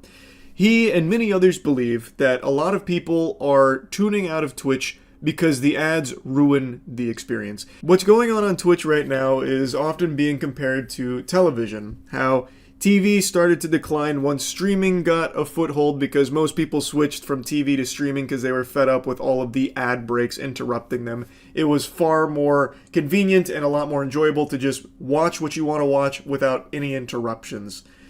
But of course that opened up its own can of worms with how many streaming services are popping up like fucking weeds across the globe. It is a goddamn pandemic. But the point is, ads made people want to switch from that service, television, to something that had less ads. And in the streaming space, right now we're seeing that with Twitch mainly, but not just exclusively to Twitch, YouTube. YouTube ads have recently been fucking exploding. Like, there are so many more ads now that users are noticing during streams. Though it can't hold a candle to Twitch, where the standard affair on Twitch, if you don't have an ad blocker or if you're not subscribed to the streamer you want to check out, is you go on Twitch, you go to a category, you click on a stream, you sit through like a 2-minute pre-roll ad before you ever even see the content. You see, like in the top right, the countdown for how many more minutes of ads you have to sit through before getting to the content you wanted to watch in the first place. And you say it's not worth it, and you exit out of that person's stream and then just go to someone that you're subscribed to, or you just go somewhere else. Like, I am at the point, and I've been at this point for a while, where if there's a pre-roll that plays, I just leave. And on my streams, there are pre-rolls. Not because I put them there, it's because Twitch has it as an automated process. If you don't run at least like 3 minutes of ad breaks, 3 minutes worth of ads for every hour that you stream, Twitch puts pre-rolls there. You earn your good boy points through ad breaks on Twitch, and if you reach a certain threshold, they get rid of the pre-rolls. What benevolent saints. For me, though, I don't do the 3-minute ad break. I do the literal lowest level possible. I'll show you exactly what it looks like to clear up a lot of confusion I'm seeing, because now a lot of people are saying, Twitch is blameless. Actually, we need to all point our fingers at the streamers. They're the ones that are running 30 minutes of ads per every hour they stream. They're the ones that are greedy and putting the pre-roll ads there. And you're half right. There are streamers that do put the maximum amount of ads per hour possible and just force their viewers to just fucking take the punishment, take the belt to the cheeks. That's brutal. It does get rid of the pre-rolls, but that shit sucks. The pre-rolls are something that Twitch does, not the streamer. So as you can see here, streamers like you have to run up to 3 minutes of ads per hour.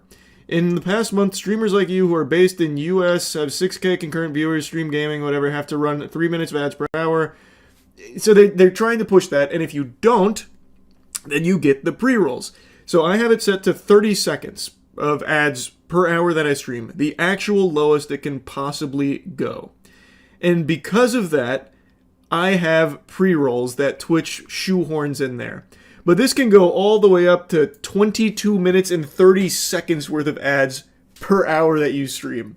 And I think there are streamers that do that. They just fucking have it go Insano style, turbo mode, off the charts ads out the wazoo here for it. And that is entirely on the streamers. That is not Twitch's fault. Like, I do think that ruins streaming. Streamers that do that and try and like normalize that level of ads. That shit is diabolical.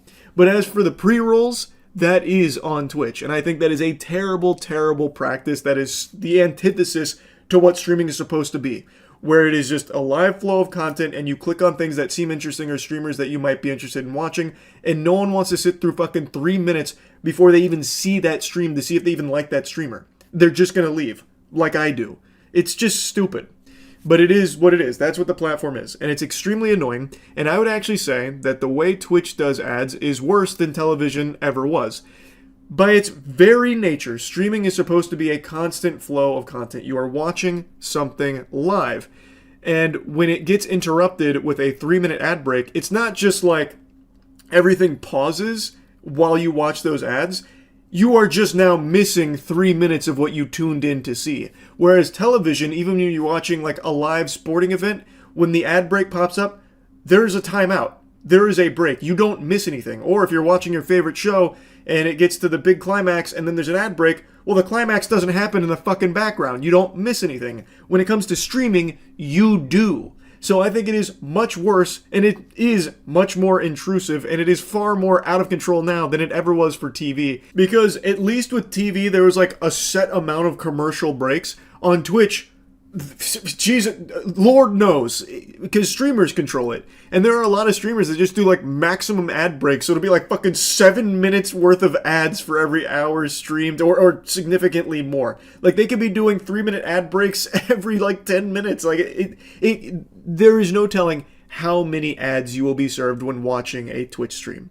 At least with TV, you knew. There was an expectation, and there was plans around it from the content itself. Again, you didn't miss anything with the ad breaks. With streaming, you do. And it's annoying. And people are really fed up. So I do agree with the take that XQC has said, as well as many others have said, about how ads are literally leading to like the death of streaming, in particular on Twitch. Because Twitch is the worst offender for it. YouTube is going down that path with how many ads they're starting to shove down users' throats. Twitch is still in a worse state with it, and I don't see either platform improving in this department. I just think they're going to make it even worse. Especially Twitch. Twitch, I feel like, has been treading water for a while. Now they do this bot crackdown, their numbers plummet for a little bit. I think that maybe scares them a bit about like the potential advertiser hit that they might take, where the advertisers are like, oh, Twitch, this is a big drop. Maybe we won't spend as much on Twitch. Maybe it's not worth the budget that we're allocating over there. We're going to cut back on this. Like, and then they're going to go even harder, like pushing their other brand partners to try and like foster that relationship and keep it tight, because they're going to need to, fucking latch onto it.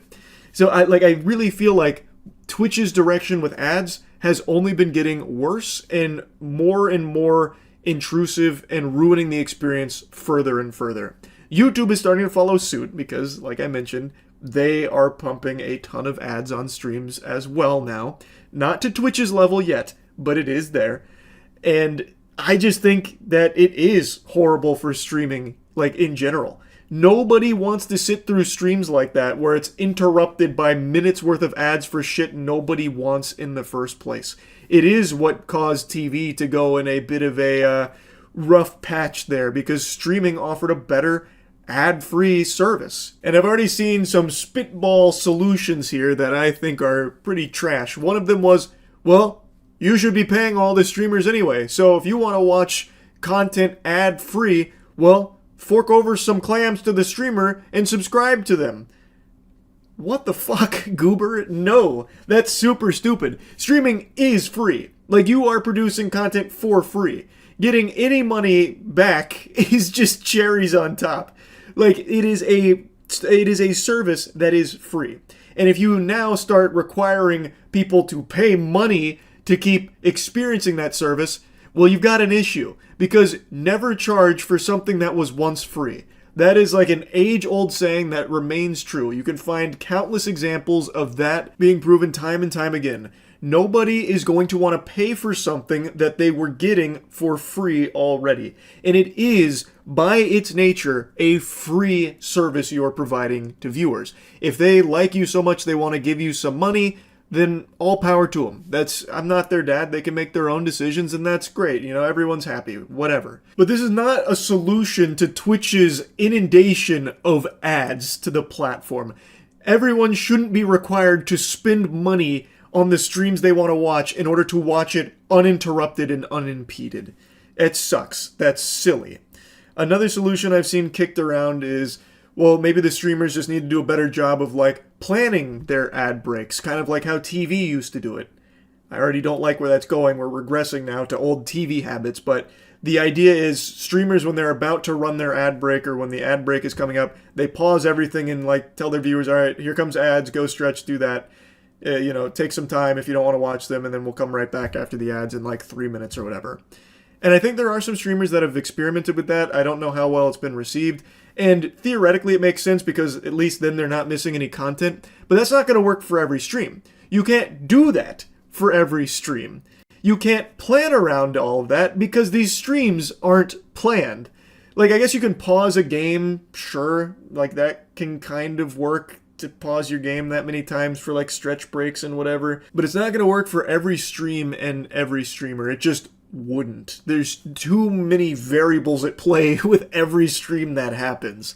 Also, I think it'd be very unfair to the people that just don't want to run ads in the first place. You can't just pause your stream for the pre-roll ads. You'd never have a stream because everyone is going to get a pre-roll ad when they come to your stream. How the fuck are you going to ensure that they're not missing content with that pre-roll ad? They're going to. You have no way of stopping that.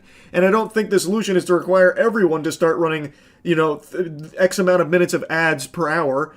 People don't want to do that. Like me, I don't want to do that. It's that simple. So I don't think that's a good solution either. It is a complicated problem. I recognize on Twitch's end, they need to make money off their platform. Otherwise, how the fuck are they going to keep it going? It's very expensive, and the way to do that is through advertising.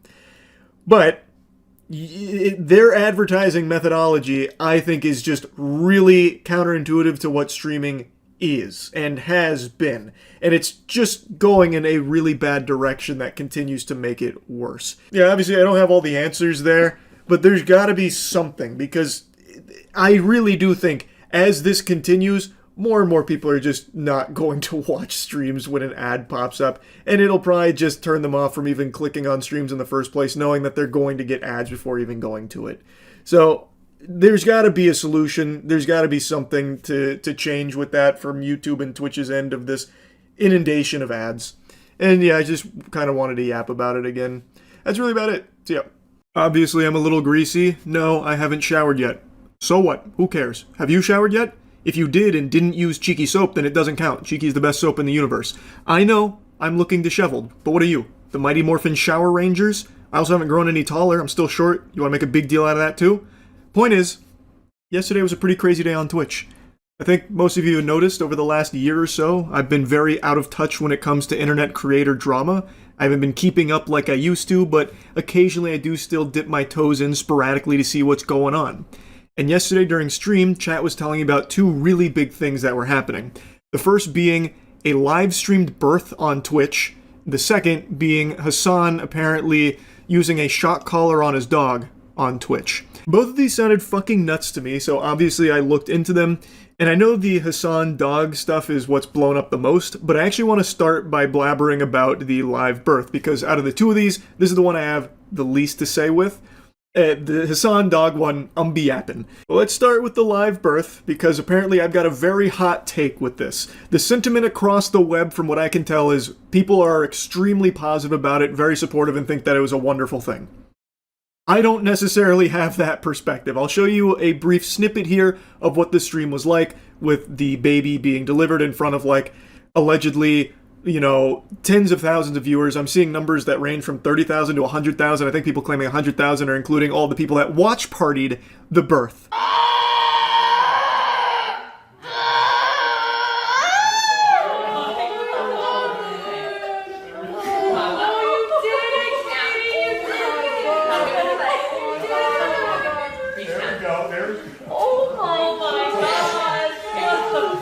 Now, I want to be clear, I'm very happy that everything went well with the delivery here. When it comes to home births, I've heard, like, horror stories and such about things that can go wrong and then not being able to get immediate care that a hospital offers. Like, there's just a lot of things that I've read about that can be, like, disastrous, and I'm super, super relieved that this was not one of those cases. It seems like everything went really smooth, everything went perfectly.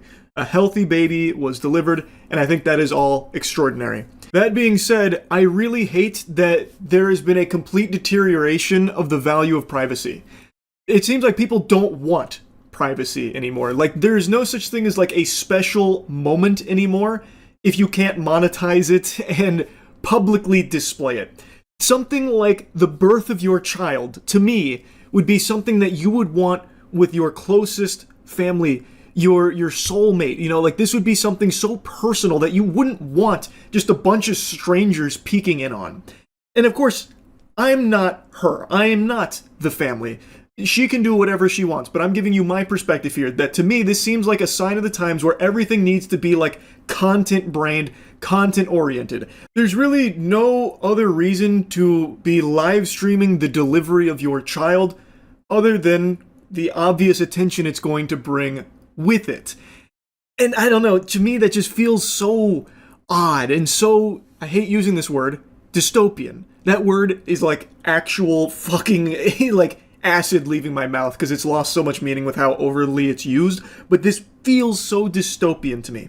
It turns something as sacred as life entering this world into a monetizable spectacle, an event that tons of people were watch partying like it was a fucking football game. So it's not just a baby that might need to be breastfed here. She actually went out and was breastfeeding the entirety of the Twitch ecosystem here with additional views for those streams that were watching and reacting to her giving birth. I just think that is so fucking sad that everything has to be content now. Before that baby can even have its first thought or open its eyes, it's already a piece of content. It's already in the social media chaotic swirl. It's already on camera. And to me, that's just crazy. But to a lot of people, it's not. Which I think is just kind of concerning that we've deteriorated so much that everything is like expected to be content now. I'm a viewer of this streamer, why shouldn't I be allowed in the delivery room when she gives birth? In fact, that makes a lot of sense for me to be there, actually. I've watched her streams a lot. I don't know. I just don't like that. Again, I'm very happy that everything went super well here with the actual delivery of the baby and everything seems to be very healthy, and I think that's great. I just truly cannot agree with the sentiment that this is somehow like a positive thing, because I don't view it that way. Like, to me, this is very clearly content first, like content focused, and everyone can eat, so everyone gets a piece of content to watch this baby being born. I don't know.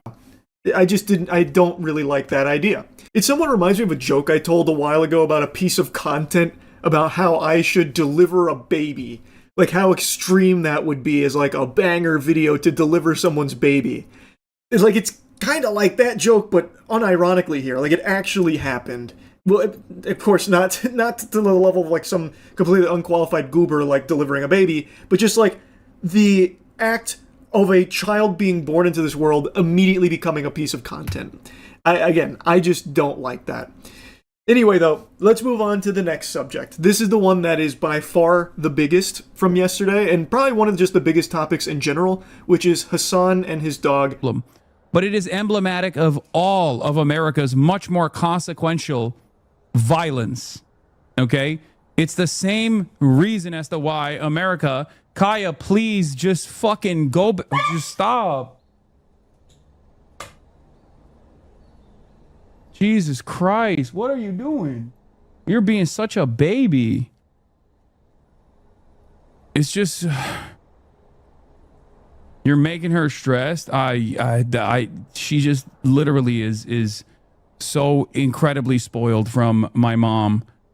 Now, for the life of me, like, I cannot understand what he's even upset about in the first place that he starts, like, scolding the dog for. She moved, like, an inch, like, slightly off of that. It's like in a video game, like in Metal Gear Solid, when someone gets, like, a fucking question mark over their head, they're, like, zipping to you immediately. Like, she doesn't do anything, really, other than move slightly. And he is noticeably upset. He is upset about that specifically. Even before this incident, earlier in the stream, he had already, gotten annoyed at her for moving around prior to this. The absolute worst country on the planet, straight up, bar none, a capitalist shithole. Kaya, now is not the opportunity for you to... Down. The absolute worst fucking place on the planet. Just a horrific... I think it's pretty clear that the dog moving off of that spot is what's making Hassan annoyed at her. Now, I saw he mentioned place training. Place is an actual dog training thing. And the whole idea behind it is designating a spot in a comfortable location for your pet. For a lot of people, I know it's like their office if they work from home. And Hassan was talking about how that area is her place. And for dog training, place is supposed to be like their happy spot, where they are super safe and they feel super secure. And the way training goes with this, at least from everything I know about dog training, now keep in mind, when we first got Tetra, we did do dog training because my grandmother used to live with my parents, and Tetra gets very excited to see people. It's the cutest thing in the world, but she loves to jump on people. And my grandma, living at my parents, when we'd go to visit, or if they came to visit, if Tetra would jump on her, it could cause injury. So we did do dog training in order to learn how to, like, help with that. We didn't do any, like, fear training or anything like that with shock collars or whatever, but place was something that we did learn about. And when it comes to place, you do not want to, like, make it something stressful for the animal, at least in our teachings. It's supposed to be a comforting spot for them, not like a stressful thing where they just go there and fucking, like, you know, blue screen in the brain and just sit there idly comatose. And if they don't, they get punished. So he's calling this her place, but when she's moving from the place, he's scolding her. That's not what we were taught you're supposed to do when it comes to place training. That kind of defeats the purpose of it. I don't know why he would be getting so upset at that, like angry at the dog for moving from place. That really does kind of defeat the whole purpose of it. And then in that clip, it seems like he reaches for something. Like he looks off screen and he extends his arm to something, and then shortly thereafter, the dog yelps in pain, and Hassan turns around and calls her a baby, and then tries to reassure the chat that she is spoiled, and then goes on to say that she's spoiled because his mother lets her, you know, have free roam around the house. Now, he and the community are claiming that he didn't use a shock collar or anything, didn't, like, zap her, you know, fucking Palpatine lightning blast her or anything like that. She got her dew claw stuck on that spot, and that's what made her yelp in pain. I guess, quick dog lore breakdown if you're not familiar with how those creatures function or anything. The dew claw is separate from, like, the paw pad area claws. The dew claw is a little higher up on the leg. And it's an old trait from back way in yesteryear when dogs needed that extra claw. It is just now an evolutionary leftover. It's still present, but it's not something that obviously gets utilized by dogs to the same degree it used to. It is a sensitive area. That is true. If you've ever cut your dog's nails, or if you've ever taken your dog to, like, a dog salon or something and they, like, gave your dog a nail trim, you probably noticed that when it comes to the dew claw, they're very, defensive on it, like cautious, because it is such a tender spot. I have watched this clip like fucking 10 or 15 times now. And today I had some friends come in from out of town, so obviously I've been out most of the day at the farm, and this was actually a conversational topic. It's become so big that it was brought up by them. And every single person, and pretty much everyone I've seen online outside of Hassan and Hassan's community, is all saying the same thing. That yes, it looks like the dog does, like, touch its leg to that spot on the bed, but it doesn't look like it gets caught or anything. So it feels very unlikely that that is what caused the dog to scream in pain. Like, I don't think that's what made Kaya, that's her name, yelp. It doesn't seem to get caught or snagged on anything, and dew claws aren't so sensitive and so tender that even touching them would cause, like, a panicked scream or anything. Unless she has an injury there, but I don't think Hassan has mentioned that, at least not that I've seen. So it feels to me very unlikely that that's what caused it, based on everything that we can see. Now, initially, even Hassan's community was starting to question, did he just shock Kaya? Did he just use a shock collar on stream? And the clip instantly started going viral, and he kind of downplayed it and shrugged it off as like, oh, a bunch of bad actors attacking me for some fucking phony baloney, barnacles here, you know, unbelievable, this is all a load of fish paste. And instead of doing what I think most people, like, not even just streamers, just normal people would do, of, like, showing, no, look, it's not a shock collar, obviously I didn't shock my dog, he instead just brushes it off saying, nope, it's not a shock collar, you're stupid for thinking that it is. And that's the attitude that his community had as well, like, oh, you must have psychosis if you think it's a shock collar. Which I think is a little odd, because it's the easiest thing in the world to prove, right? You have all these people saying this shit, it's not true. Well, it takes, like, actually 3 seconds just to unclip that collar and just show, like, hey guys, I don't want anyone to get the wrong idea here, this is not a shock collar, look, here's what it is, and then explain it. Like, I feel like even a non-streamer, like a complete normie, average Joe Schmo, if you went to their house and saw that happen, are like, hey, did you just shock that dog? They'd be like, oh my god, no, this is clearly a misunderstanding. No, that's not what happened. Like, I feel like most people would be very quick to show you and prove that it's not a shock collar because it's so quick and so easy to do. And the fact that he doesn't is odd. Like, it is very peculiar. Why wouldn't you in the moment? Like, that's such a natural thing to do, especially for what's easily a slam dunk. Like, you have all these people attacking you, you could easily just come out and fucking slam jam thank you ma'am on them by just being like, nope, it's not a shock collar, look, here you go. The proof is in the pudding, behold. Like, it'd be so quick, so simple, and it would be irrefutable. But that didn't happen yesterday. Instead, it was kind of brushed off as like, you've got to be fucking stupid to think that, Hassan would shock his dog on stream, and he just kind of propped it up as like, the only people that would believe this are like bad people in the first place, or like, grifters, this kind of thing.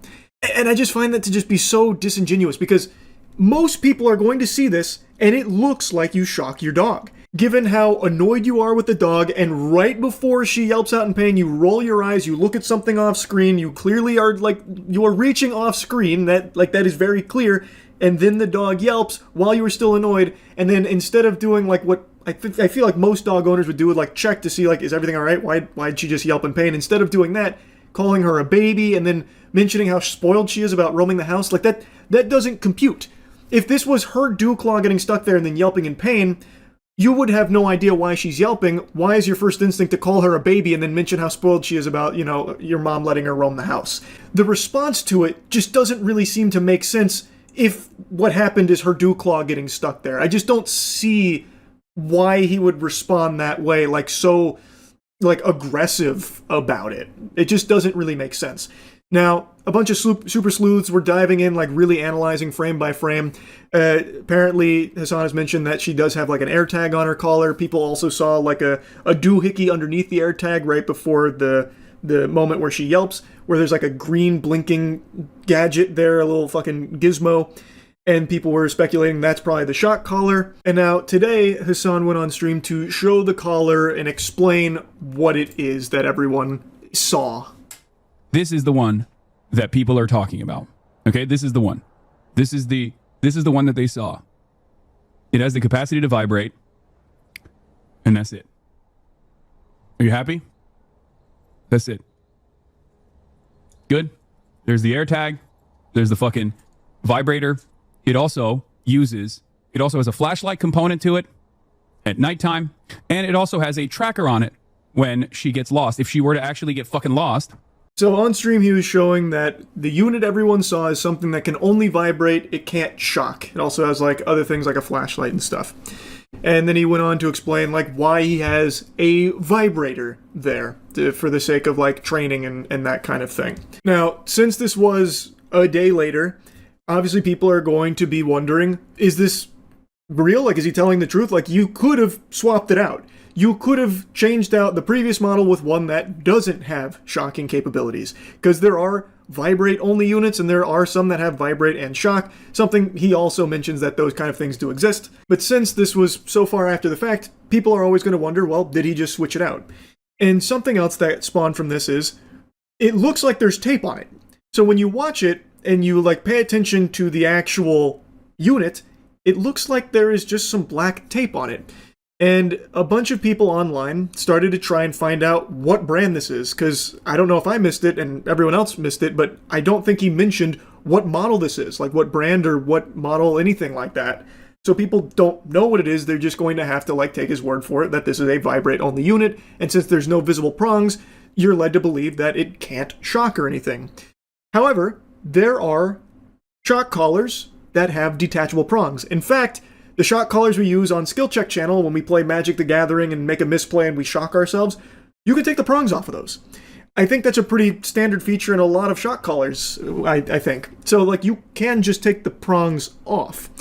And when you increase the brightness here, it does seem like there's definitely tape. I've seen this picture floated around a lot, and people believe that they have narrowed it down to a model called the Educator ET400, which seems to match it visually 1-to-1 in all aspects except for the bottom side there, where on the ET400 there are 2 prongs there, but you can take those prongs off from what I can tell, at least online, and in the Hassan clip, there's a bunch of tape there, which potentially would be there to cover up the holes. I don't really know what else there would be tape there for. I don't really get that.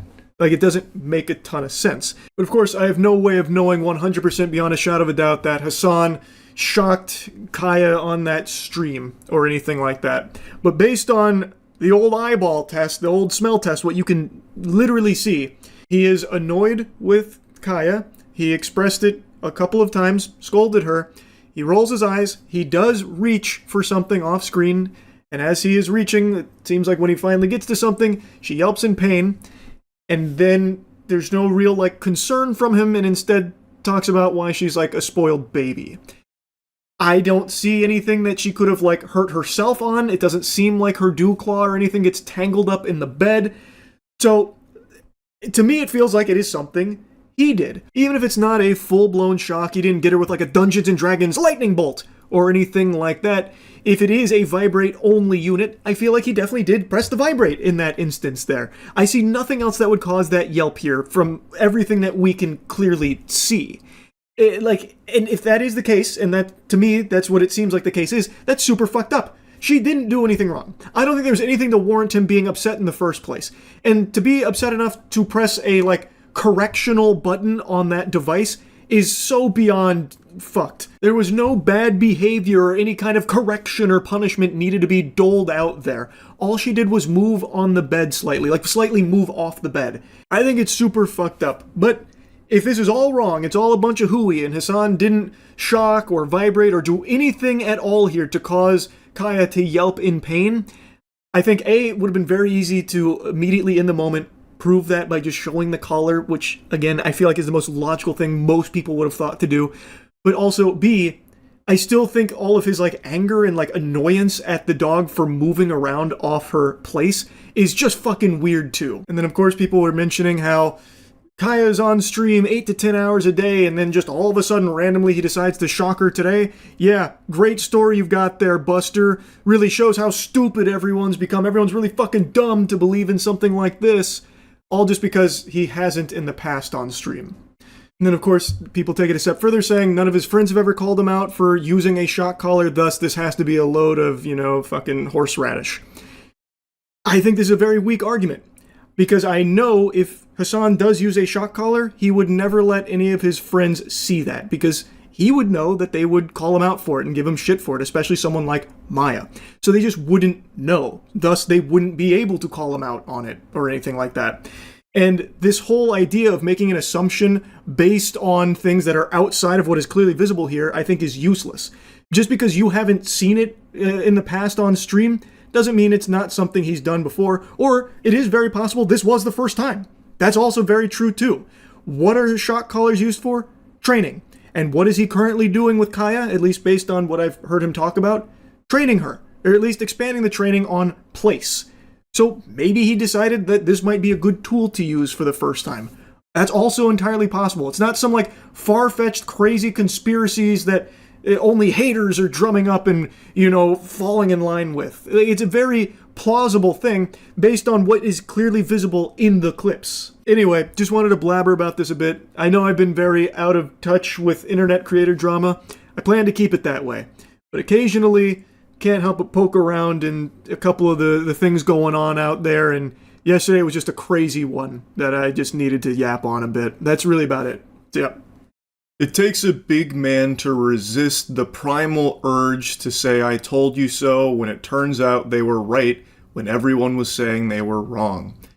I am not that big of a man. I'm only 5'6". I'm fun size, baby. I'm petite. So here's me saying I told you so. 8 days ago, I made a video called I Don't Believe It, talking about how everyone was parading around and celebrating that Nina Lynn had been permanently banned on Twitch based on literally zero evidence whatsoever. No statements from Twitch, no nothing. In fact, Nina herself even said that's not true, but people still said she's full of barnacles, she's definitely permabanned, off nothing but pure hopium and fantasy.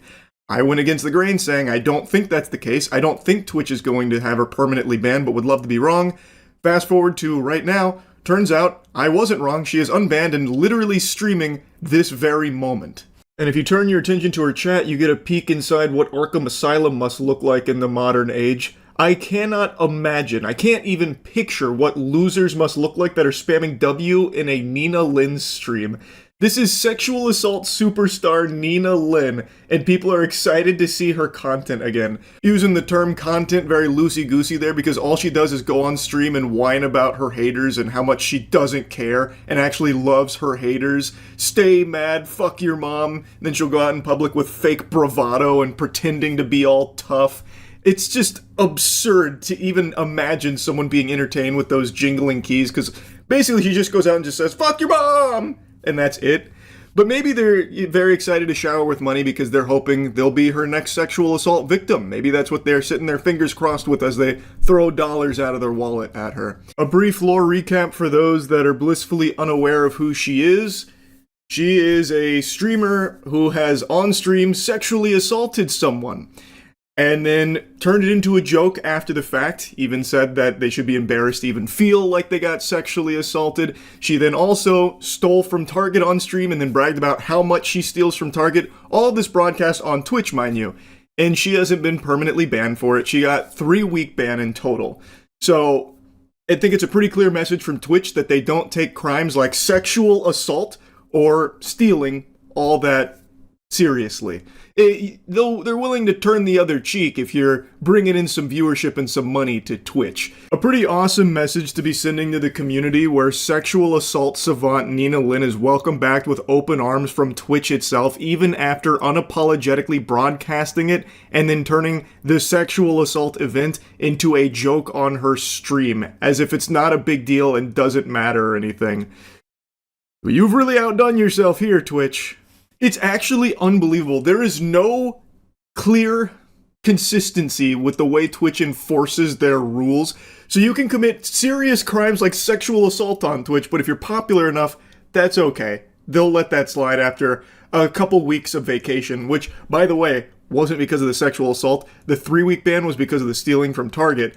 And I feel like they were probably trying to make up for like only banning her for like 24 hours or whatever it was after the sexual assault. But even then, 3 weeks... Yeah, I'm sure Nina Lynn really learned her lesson, and it definitely sounds like she did on her return stream, that's for sure. There is no consistency to how Twitch enforces their own rules. So, a notable example is, in 2023, a streamer named Scumnut got indefinitely banned for a joke where he typed, "I'll kick you to death" in one of his friends' chat, in reference to a God of War run he was doing, which was kick only.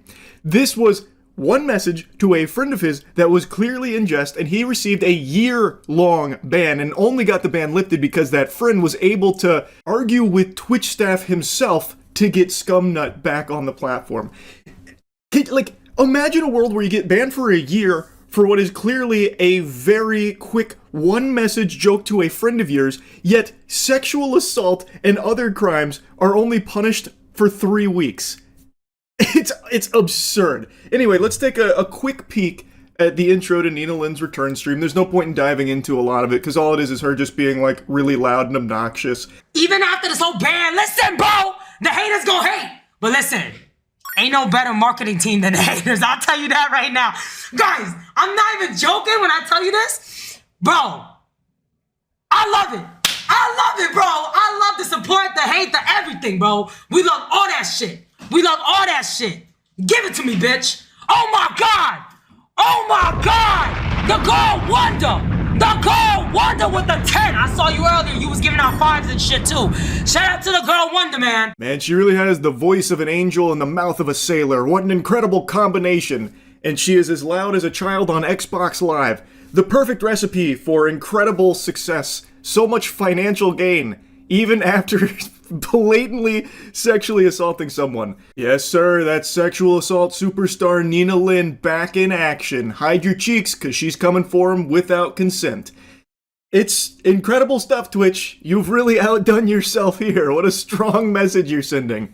Now, it's not all just her gloating to her haters. She's also doing something really nice this holiday season for some kids, where she's going to be giving them money. So I'm gonna go ahead and play a quick segment there of her maybe turning a new leaf here and doing something nice. Maybe I'm spoiling it. Fuck it, I'ma spoil it. I have some news for y'all. I also have, tomorrow we are giving 120 to 100 orphans or recreational kids that we're gonna be donating money. We got some sponsors on deck. I'm gonna invite you guys on it. But the money is gonna go towards the kids, bro. I'm very proud to say this. I've been working on it for a week now. Anyways, that's tomorrow. That's tomorrow, guys. That's tomorrow. We're not gonna worry about that right now. But Christmas is really for the kids. You know what I'm saying? Even though I'm Grinch, I might just dress up like Grinch. Who knows? Sounds very sweet. I'm sure that's coming from a place of genuine care, no doubt. Now, one thing I couldn't help but notice when watching her return stream is a lot of people in her chat were very upset she was wearing a mask. So there's some people that were spamming take the mask off, some of them caps locking, mask off, that kind of thing. There was even one guy multiple times begging, please take the mask off, and then pleading to mods, make her take the mask off. Which is so incredibly sad. It's like they're just desperate to goon to her or something. That's why they're there. So like when she had the mask on, they were shaking their fists. No! Take the mask off! What fucking losers. Holy shit. I just had to point that out. I didn't screenshot all of them and I don't feel like going back through and doing it. But when she had the Grinch mask on, there were people like really upset that there was a mask she was wearing this time around. But anyway, this whole thing is me just basically saying I told you so. I think Twitch has made it pretty clear here with this that there is a level of popularity you can achieve where Twitch is more than willing to let pretty much anything slide, including crimes. That's a pretty great message for Twitch to be sending. Pretty awesome stuff. I'm not surprised to see this. I'm just pretty upset about it, is all.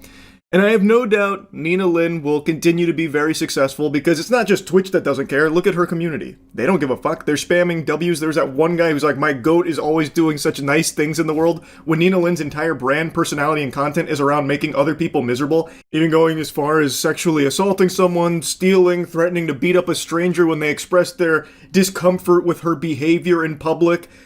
I don't exactly see how that's really blessing the world with sunshine and rainbows, but I guess that delusional paint chip eating, glue huffing chatter sees it differently. Either way, very sad shit. Twitch should be ashamed of themselves. That's really about it. So yeah, like a jar of peanut butter in the top shelf cabinet in my kitchen, I just can't get it. I truly don't understand what is going on with Twitch that just leads them to making the worst decisions so brazenly. Like, they have to have the orb of confusion somewhere in the office up there, and it is just wreaking havoc on their brains. It is incomprehensible. There is a streamer, her name is Nina. She has on stream, on Twitch, twice now, sexually assaulted people. I'll show you the clips because it is textbook sexual assault. And she was banned for 1 day, initially. She got a 24-hour slap on the wrist, and then she was unbanned. Which you can kind of write off maybe as a mistake on Twitch's end, like they didn't mean to unban her. Maybe someone was pulling some levers in the HQ, not knowing what they did. You had someone fucking blasting away at the buttons and accidentally unbanned her, because she was banned shortly thereafter again. And I think every sensible person with a functioning frontal lobe expected that to be a permanent ban, because she I'm porky pigging right now. She sexually assaulted 2 people on stream, on their platform. If you don't take that seriously, what the fuck are you going to take seriously? It's a crime. It's sexual assault. So everyone expected that one to be an indefinite ban. But it was only a week. She is now unbanned, and she's already done a return stream. So it seems like Twitch truly only gave her a week vacation here. That's crazy. A week-long timeout. Pretty close to that scene in SpongeBob where they steal a balloon on Free Balloon Day and the cops put them behind bars for 3 seconds saying, if you can't do the time, don't do the crime, and then, oh, you're free to go. That, for sexual assault, is unbelievable. Oh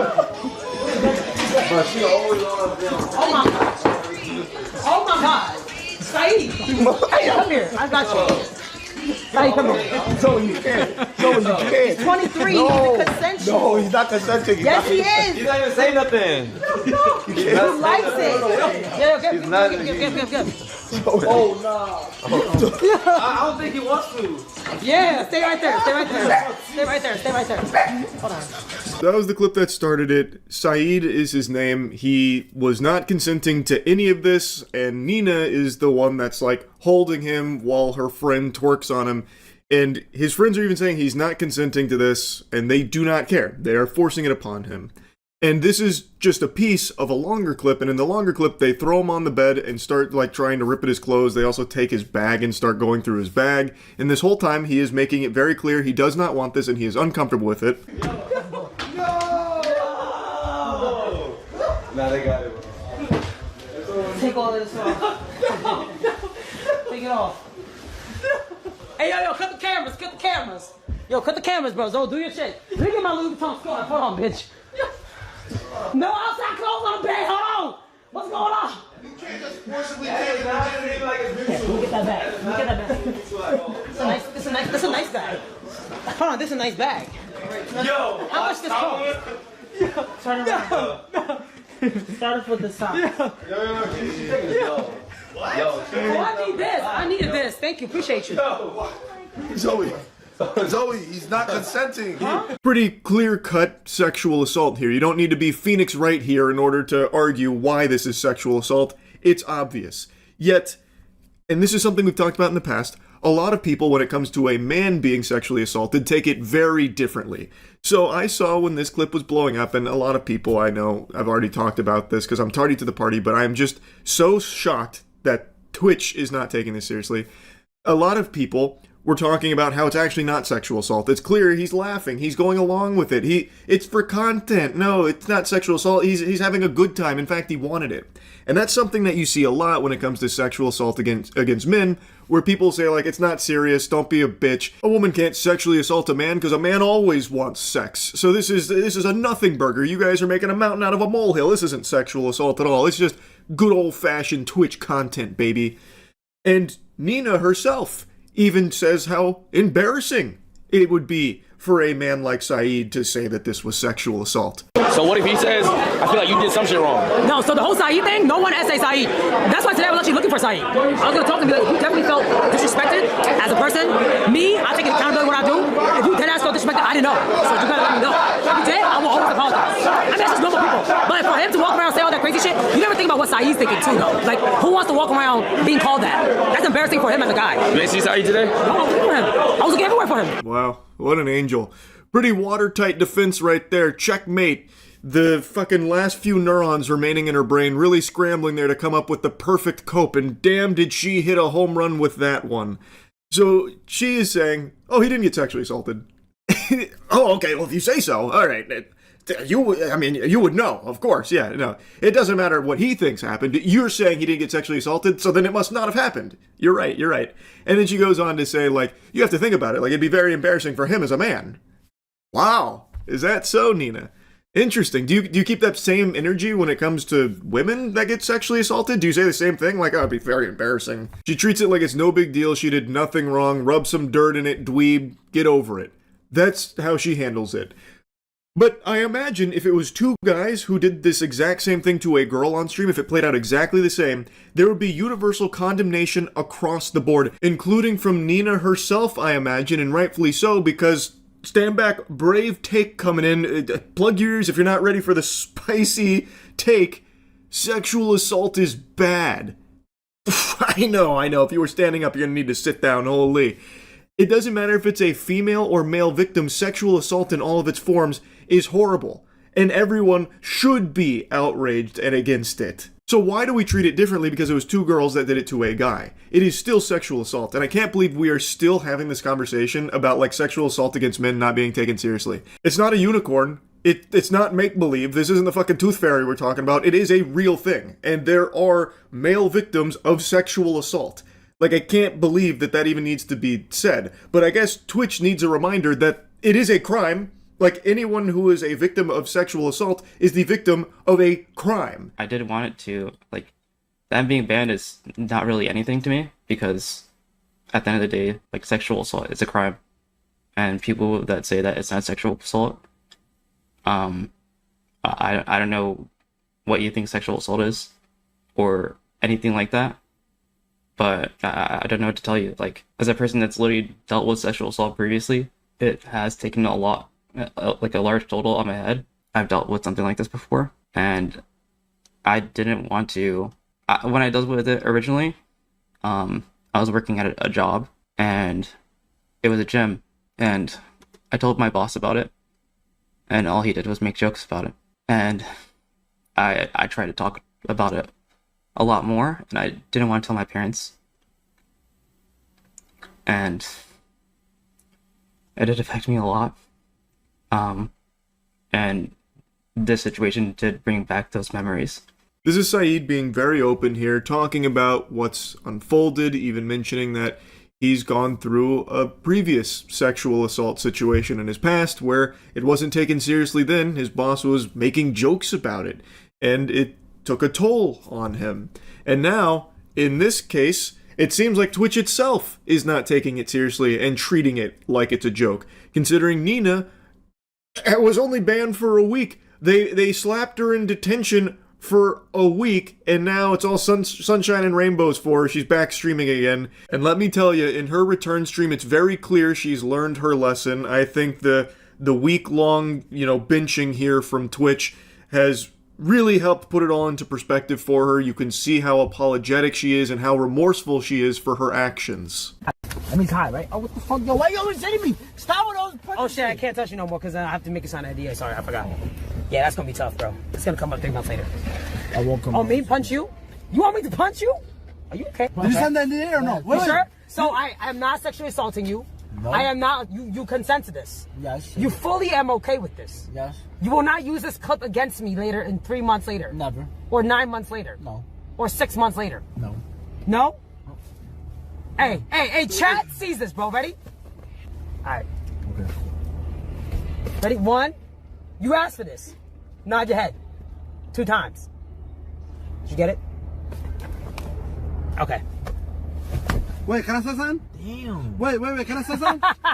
Damn. Listen, can I say something? This seems like a real hoot and a holler. Man, she seems like a lot of fun to be around. So, I don't even know why she even threw out the word NDA. She has no idea what that is. I bet if you asked Nina what a non-disclosure agreement is or what it's for, she would just fucking blue screen. But the reason she's saying that is because she's just trying to insult everyone that made a big deal out of her sexually assaulting Saeed. And I haven't even shown you the other victim yet. I'm saving that till the end. But she's just treating it like it's no big deal. Like, oh, I guess I just can't touch people anymore. Not without like an NDA, I guess. And then this dude over here, this goober, I don't know if he's hiding his face out of embarrassment or shame, but if that is the case, I'd see why. Because that's pretty pathetic to be begging to be punched by this lady just for a crumb of attention. But yeah, that was her return stream, a real highlight moment from it. Some other really great tiddlywinks are when she's being mad at her friends for switching up on her after the sexual assault clip surfacing, where she was mad that they didn't fight tooth and nail for her honor, even though her actions are indefensible to a normal, sane person. So obviously her friends aren't going to go to bat for her, I imagine, or at least they shouldn't. Like, I don't care if you're her best friend, you should be able to come out and say, like, yep, that's fucked up, that is sexual assault. I don't support what's happened there. And she's getting mad that people did exactly that. Like, her friends were like, nope, that's unacceptable. She expected them to just be like, no, you guys are misunderstanding. And then she goes in to be, like, upset that they weren't texting her to get her side of the story, even though there's no sides. It is sexual assault, no matter how you spin it. You can try and feign ignorance until the cows come home. It doesn't change the fact that what you did is still textbook sexual assault. Just because you are a woman who did it to a man doesn't mean that it doesn't count. You ready? Yeah, go ahead, Nina. All right. Okay, Fred. Not that bad. I know. Concentrating on the bottom. Okay, girl. No, Nina. Oh my. Wow, you have the best masseuse, Toast. Good. That was good. Wow, she is so bold. My spine. You love to see it. I'm sorry. All right. So bold, so bold. Yep, keep it up. Push. Yep. Good job, Nina. So Toast shared his experience with Nina, where he went there expecting a professional masseuse, only to be met by a stranger named Nina, the fucking boogeyman here, coming up and giving him this massage, where she was very clearly making a joke of it by just, like, groping him, like just grabbing on his ass cheeks there. Like she was grabbing those things like fucking motorcycle handles. It's not an accident. It's not unintentional. She didn't just like wander down there while trying to give a legitimate massage. She is literally honking on his butt cheeks. And people are laughing about it, making light of the whole thing, like, Nina, oh my goodness, ha ha ha ha. It's sexual assault. If that was a man that did that to a woman that was lying on that table, how many people would be laughing? Probably not very many. I imagine it'd be crickets for the most part. It'd be more silent than a James Corden stand-up routine. There wouldn't be a lot of laughter. It wouldn't really be viewed as a holly jolly good time. I imagine most people would immediately try and say, like, stop or step in, put the kibosh on it, but not here. Here, it's just treated as a joke. But why? Just because it is Nina doing this to a man, Toast, it doesn't make it not sexual assault. And in Toast's statement, he even says he has no idea who she was at the time. She just stepped in, did this. He was extremely uncomfortable, but didn't say anything in the moment because there's a bunch of cameras in his face, and it's hard to try and, like, speak up in front of that because then it creates a tense situation. So it's an extra level of fear where it's hard to speak out and express, negative feelings in a case like this because, well, maybe now the streamers there view you as the bad guy, or the chat starts attacking you or something, so it makes it very difficult, and it's something Toast briefly mentioned, and it's something that I've seen expressed numerous times in the past about, like, it was hard to say anything in the moment because of all these cameras and all these people watching. And it's very true. Again, if this was a man that was doing this to a woman lying on that table, a complete stranger, just starts, honking on her butt cheeks there, how many people would be laughing? Probably none. It shouldn't be treated differently in this case. This was still a non-consensual sexual act that was performed on Toast and Saeed that is not being taken seriously. She received a week-long ban, and that's it. And it's not like she herself has digivolved into a better person or anything, learned her lesson, expressed any real level of remorse or anything like that. She is still treating it as content. Like, just the idea of her sexual assault is now a joke on her stream. Like, oh, I just can't touch people anymore. I'll have to NDA you, tee-hee-hee. That's crazy to me. That is just crazy. I know she issued an apology statement not long ago, which I think is pretty blatantly obvious, not her words. I think that was farted out through an actual PR firm, because I don't think she is capable of something like that. I'll stop blabbering here in just a moment, but it is so wild to me how little Twitch did here, and how little they seem to care about what's happened on their platform here. In the past, they've made plenty of questionable bans and unbans. Like having full-blown sex, penetrative sex on stream was a 3-day ban. And many other such cases of similar things, like that lady who full-blown spread her butthole goatsy style on stream only being 24 hours, stuff like that. But this is something so different from that, where that sexual content is something that shouldn't be allowed on Twitch and isn't by their own rules, and they don't seem to really enforce them all that well. This is literally not even just against their rules, it is against the law. Sexual assault, again, is illegal, and it has been broadcast on Twitch twice with this woman, Nina Lynn, being the sexual assaulter. And they only give her a week ban for it. This is unlike anything I've seen from Twitch in the past. It is truly shocking. And I'll leave you with one more clip from Saint Nina here. You remember how I called this week ban basically a vacation? Well, it's not just my words. She also views it that way as well. W chat. I want to say W chat. To all the haters out there, y'all can suck my dick. Word 2, I don't give a fuck. Fuck you bitches, bro. You bitches not me. Y'all been through nothing that I've been through. Fuck you. This ain't the worst it's ever been. I'm not gonna lie. It's bad to say, but this is not the worst it's ever been. I've been through worse. I've actually been through worse. So this jail was kind of like vacay jail a little bit. I'm not gonna lie, bro. Nice work, Twitch. Vacay jail for sexual assault. Unbelievable. Anyway, that's really about it. So, yeah.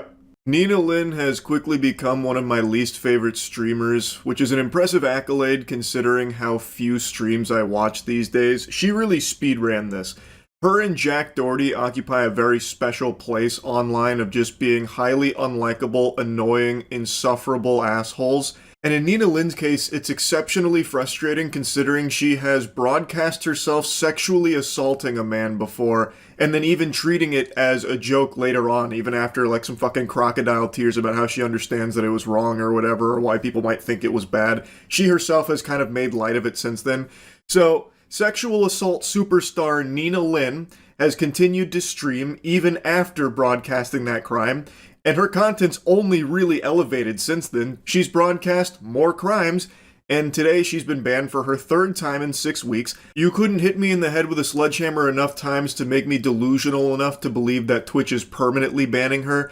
My hunch is that this will be 3 days or potentially up to a week. Tops. Absolute maximum I see this being is a week, and that's if all the stars align and Dan Clancy stops gooning for a minute to maybe try and, like, keep her stream down for a little bit to try and maybe put on a strong face of teaching her a lesson. But it won't be permanent. I think Twitch has made it very clear they don't actually take sexual assault that seriously when it's a woman doing it to a man. That is kind of the impression that a lot of people walk away from now, considering what Nina Lin has done. She is the sexual assault superstar and has now quickly become the face of degeneracy on Twitch, and they don't seem to mind.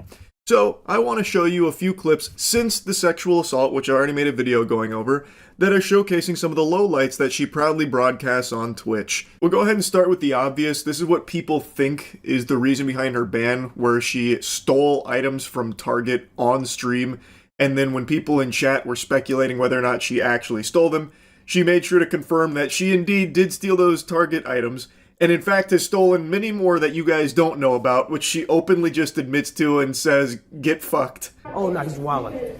I'm telling you, bro, even if it was the stakes, bro, yo, bro, ain't nobody missing no fucking money, bitch. Calm the fuck down. No, Target is not losing no type of fucking money from some stakes, bitch. Right? Ass fucking bum ass steaks. I don't give a shit. Man, if I put this on Twitter too. Your mom's a bitch, you's a bitch, and happy holidays, all you hoes is bitches. A Shakespearean way with words.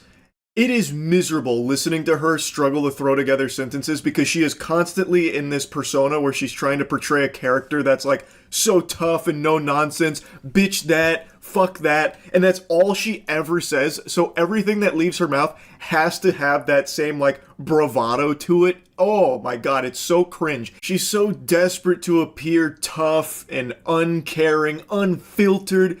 Yeah, she'll get a little crude, but that's Nina Lin's brand, baby. She tells it like it is. That's sexual assault superstar Nina Lin right there in all her glory. Go ahead, put that on Twitter. I bet you won't. I bet you won't. Just put that on Twitter. I bet you won't. Yeah. No. I don't give a fuck. I don't give a fuck, bitch. I don't give a fuck. Happy holidays, whores. Yo, like, I don't give a shit. Oh, hold on. Oh, matter of fact, you want to make a news? I got these from Target too, guys. Look, I got these from Target too. Guess how much I paid? $3.99. Get mad, bitch. Good one, Nina. A real slam dunk.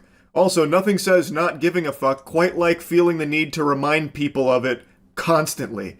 The amount of times she has to reiterate she doesn't give a fuck kind of makes me think she does actually care. That just doesn't really seem like the behavior of someone that really doesn't, if she is just constantly having to say that. So we call on Monday. Oh, ma'am. Damn. Oh. And the language that you're using in front of a 13-year-old, I don't appreciate either. This is a public space. I'm gonna let you know that right now, man. This is a public space, you know, so. Well, and we wait our turn like grown-ups. No, 100%. And I'm just letting you know that, you know, sometimes you can also ask, hey, would you like to please use normal language in front of my daughter? That would have been great, too. I think in a public space, we kind of have an understanding. I mean, I'm not gonna lie, that wall is blocking your daughter, so I can Well, I appreciate you cleaning it up now. Oh, of course. Like, it's only the issue. You know, not everything has to be blocking. This is like... It's like the most Karen argument. I cannot. I don't know, I just don't really think it's a big Karen moment here, to be honest with you, Nina. She was pretty polite in asking you to just maybe pump the brakes on those sentence enhancers you like to toss around loosey-goosey, considering her daughter is right there and is a child. Also, you're in a fucking nail salon where people are supposed to be going to relax, and instead now you're in there filming and being just like a giant annoying pest. I think it's pretty reasonable to just ask you to maybe have a little bit of class there. But I don't know, maybe I'm on the crack pipe. This is Nina's world and we're all just props in it, obviously. You know what? I already see the error of my ways here. Who are we to question sexual assault superstar Nina Lin on how she conducts herself and her behavior? I appreciate the apology. Great. Oh shit. 1, 2. Sir, Do not be recording. I'm saying that. It's just me. It's just me. That's me. We got no one else on that. We can't do that either. Yeah. 1, 2. We had to. Yeah. Right. We had to do that. Yeah. Right. Fuck. Bitch. Shit. I don't know what's more pathetic in this clip, her or the guy she points to pretending to laugh really hard at this so that way he can get a crumb of attention from Nina Lin. Both are really bad, but I think Nina Lin's probably still more of a sad specimen. Very good one again, Nina. Her comedy stylings are top tier. Did you see the way she said fuck, bitch, and shit there? Because, and the joke, just to explain the joke, it's a bit of a thinking man's joke. That mother asked her to not do that around children. And even the employee here of the business asked her not to film them.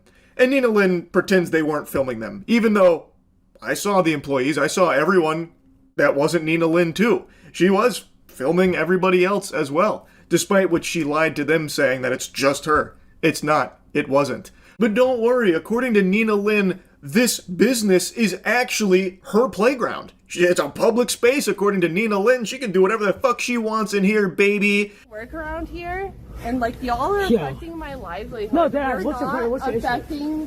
What is my issue? Yo, what's the problem? That y'all are coming Dad, in what's the here problem? and you're causing And who are you? so And who are many you? And who are you? Do you own this one? Do you own this one? Do I know? No. Oh man, you actually got to see it in real time there. The moths to the flame. These vermin. These fucking parasites. They smelt conflict and they came over with their fucking lights and selfie sticks because that's content, baby. So Nina Lin, her heart is beating. She knows she's got a clip on her hands because now she's going to argue with this woman who is expressing her concern over them being disruptive. Apparently, background is she viewed their behavior like this big group of people as like a nuisance and being disruptive. So she confronted them directly about it. But I'm gonna be honest, sports fans, I don't think she knows the pickle she's about to find herself in. She has now just started an unskippable cutscene with the sexual assault superstar Nina Lin, and it's about to get messy. So what's your issue? No, what's your issue, Dad? What's my issue? Because you pressing me for no reason. You pressing me for no reason. What's your problem? Are you good, bro? Are you dead ass good? Yeah. Hey, on fucking camera. What's up? I'm surrounded You're by weird 20 as fuck. of you. You're weird as fuck. Victim now. She's acting victim. Look at her. You act like a victim? Is that what you want to do? Watching Nina and her posse handle anything is just... It's worse than nails on a chalkboard. It is hard to sit still because it is just so unbelievably annoying. So now they're like surrounding this woman here and all talking at once, and Nina's like threatening, "Do you want the smoke?" Like, oh my god. No, you're not. I'll tell you one thing. I smack the shit out of you, bitch. What happened? Is that y'all coming For real. Weird ass bitch. She's a weird ass. Hold on, bro. Go on. And I used to work too, bitch. So what's up? So what's up? And if there's any justice in the world, Nina, those days will be upon us again with you getting another job that's not streaming. Maybe I'm wrong and this is a permanent ban. That would be a joyous celebration. But anyway, you can see in the comfort of her huge group here, she feels very confident to threaten to smack the shit out of this woman, all because she dared say like she didn't appreciate this huge group filming and what they were doing there. And to Nina, those are fighting words. So she even breaks free like a dog off its leash in order to get right back up in her face angry. And then it continues for like another minute or so with just Nina steaming, angry, upset because this woman dared say like, "Hey, you being this loud and obnoxious is affecting me and like the business here," which I think is a pretty reasonable take based on everything I've seen here, especially with the way the group handles it, where they all come over, fucking cameras in face, lights in face, just constantly insulting her and everything, trying to make her like the joke to the stream for Nina's content. It's so fucking unbearably cringe. I really hope she stays banned. I just know that's not going to happen. Would love to be proven wrong though, Twitch. I guess we'll see. I'm sure if she's unbanned, she will continue to go back to committing crimes on streams. She loves to do that, it seems, and Twitch loves to turn the other cheek to it and pretend it's not happening. Anyway, I guess that's kind of all I wanted to talk about with this, so that's really about it. So yeah. If you went through and tallied all of my predictions I've ever made across my time on the internet, you would probably find a worse record than the 2008 Detroit Lions. My correct predictions versus my incorrect predictions, it's not even a competition, it's an embarrassment. I have a near X-Men-like mutation where if I make a prediction on something, I basically manifest the exact opposite into existence. But when it comes to Twitch and my hypotheses regarding their rule enforcement and how they're going to handle shit, so far, haven't really missed on that. So Nina Lynn, I've made a couple videos on. She's quickly become one of my least favorite people online. I feel the same way about her as children do about broccoli. I think she is just terrible, and even just having her put on my plate, I want to flip the table. She is just a truly destructive, annoying lobotomite I cannot stand. She also got away with sexual assault that was broadcast on Twitch and unapologetically treats it as some kind of joke that her victim should be embarrassed by that he even thought that he was sexually assaulted. She openly treats it as though it's no big deal, even though it is blatant textbook sexual assault. But anyway, I'm not going to just regurgitate everything I don't like about her. It's basically everything. And a little while ago, she got banned for stealing from Target, and then she also went on stream to talk about how she's actually stolen a lot more from Target than we even think she did. So she received a ban for it, and a lot of people were thinking that it might be permanent. I went against the grain and said I think under no circumstances will it be permanent. If Twitch doesn't ban her for a literal crime, sexual assault, I can't imagine they're going to permanently ban her for stealing from Target.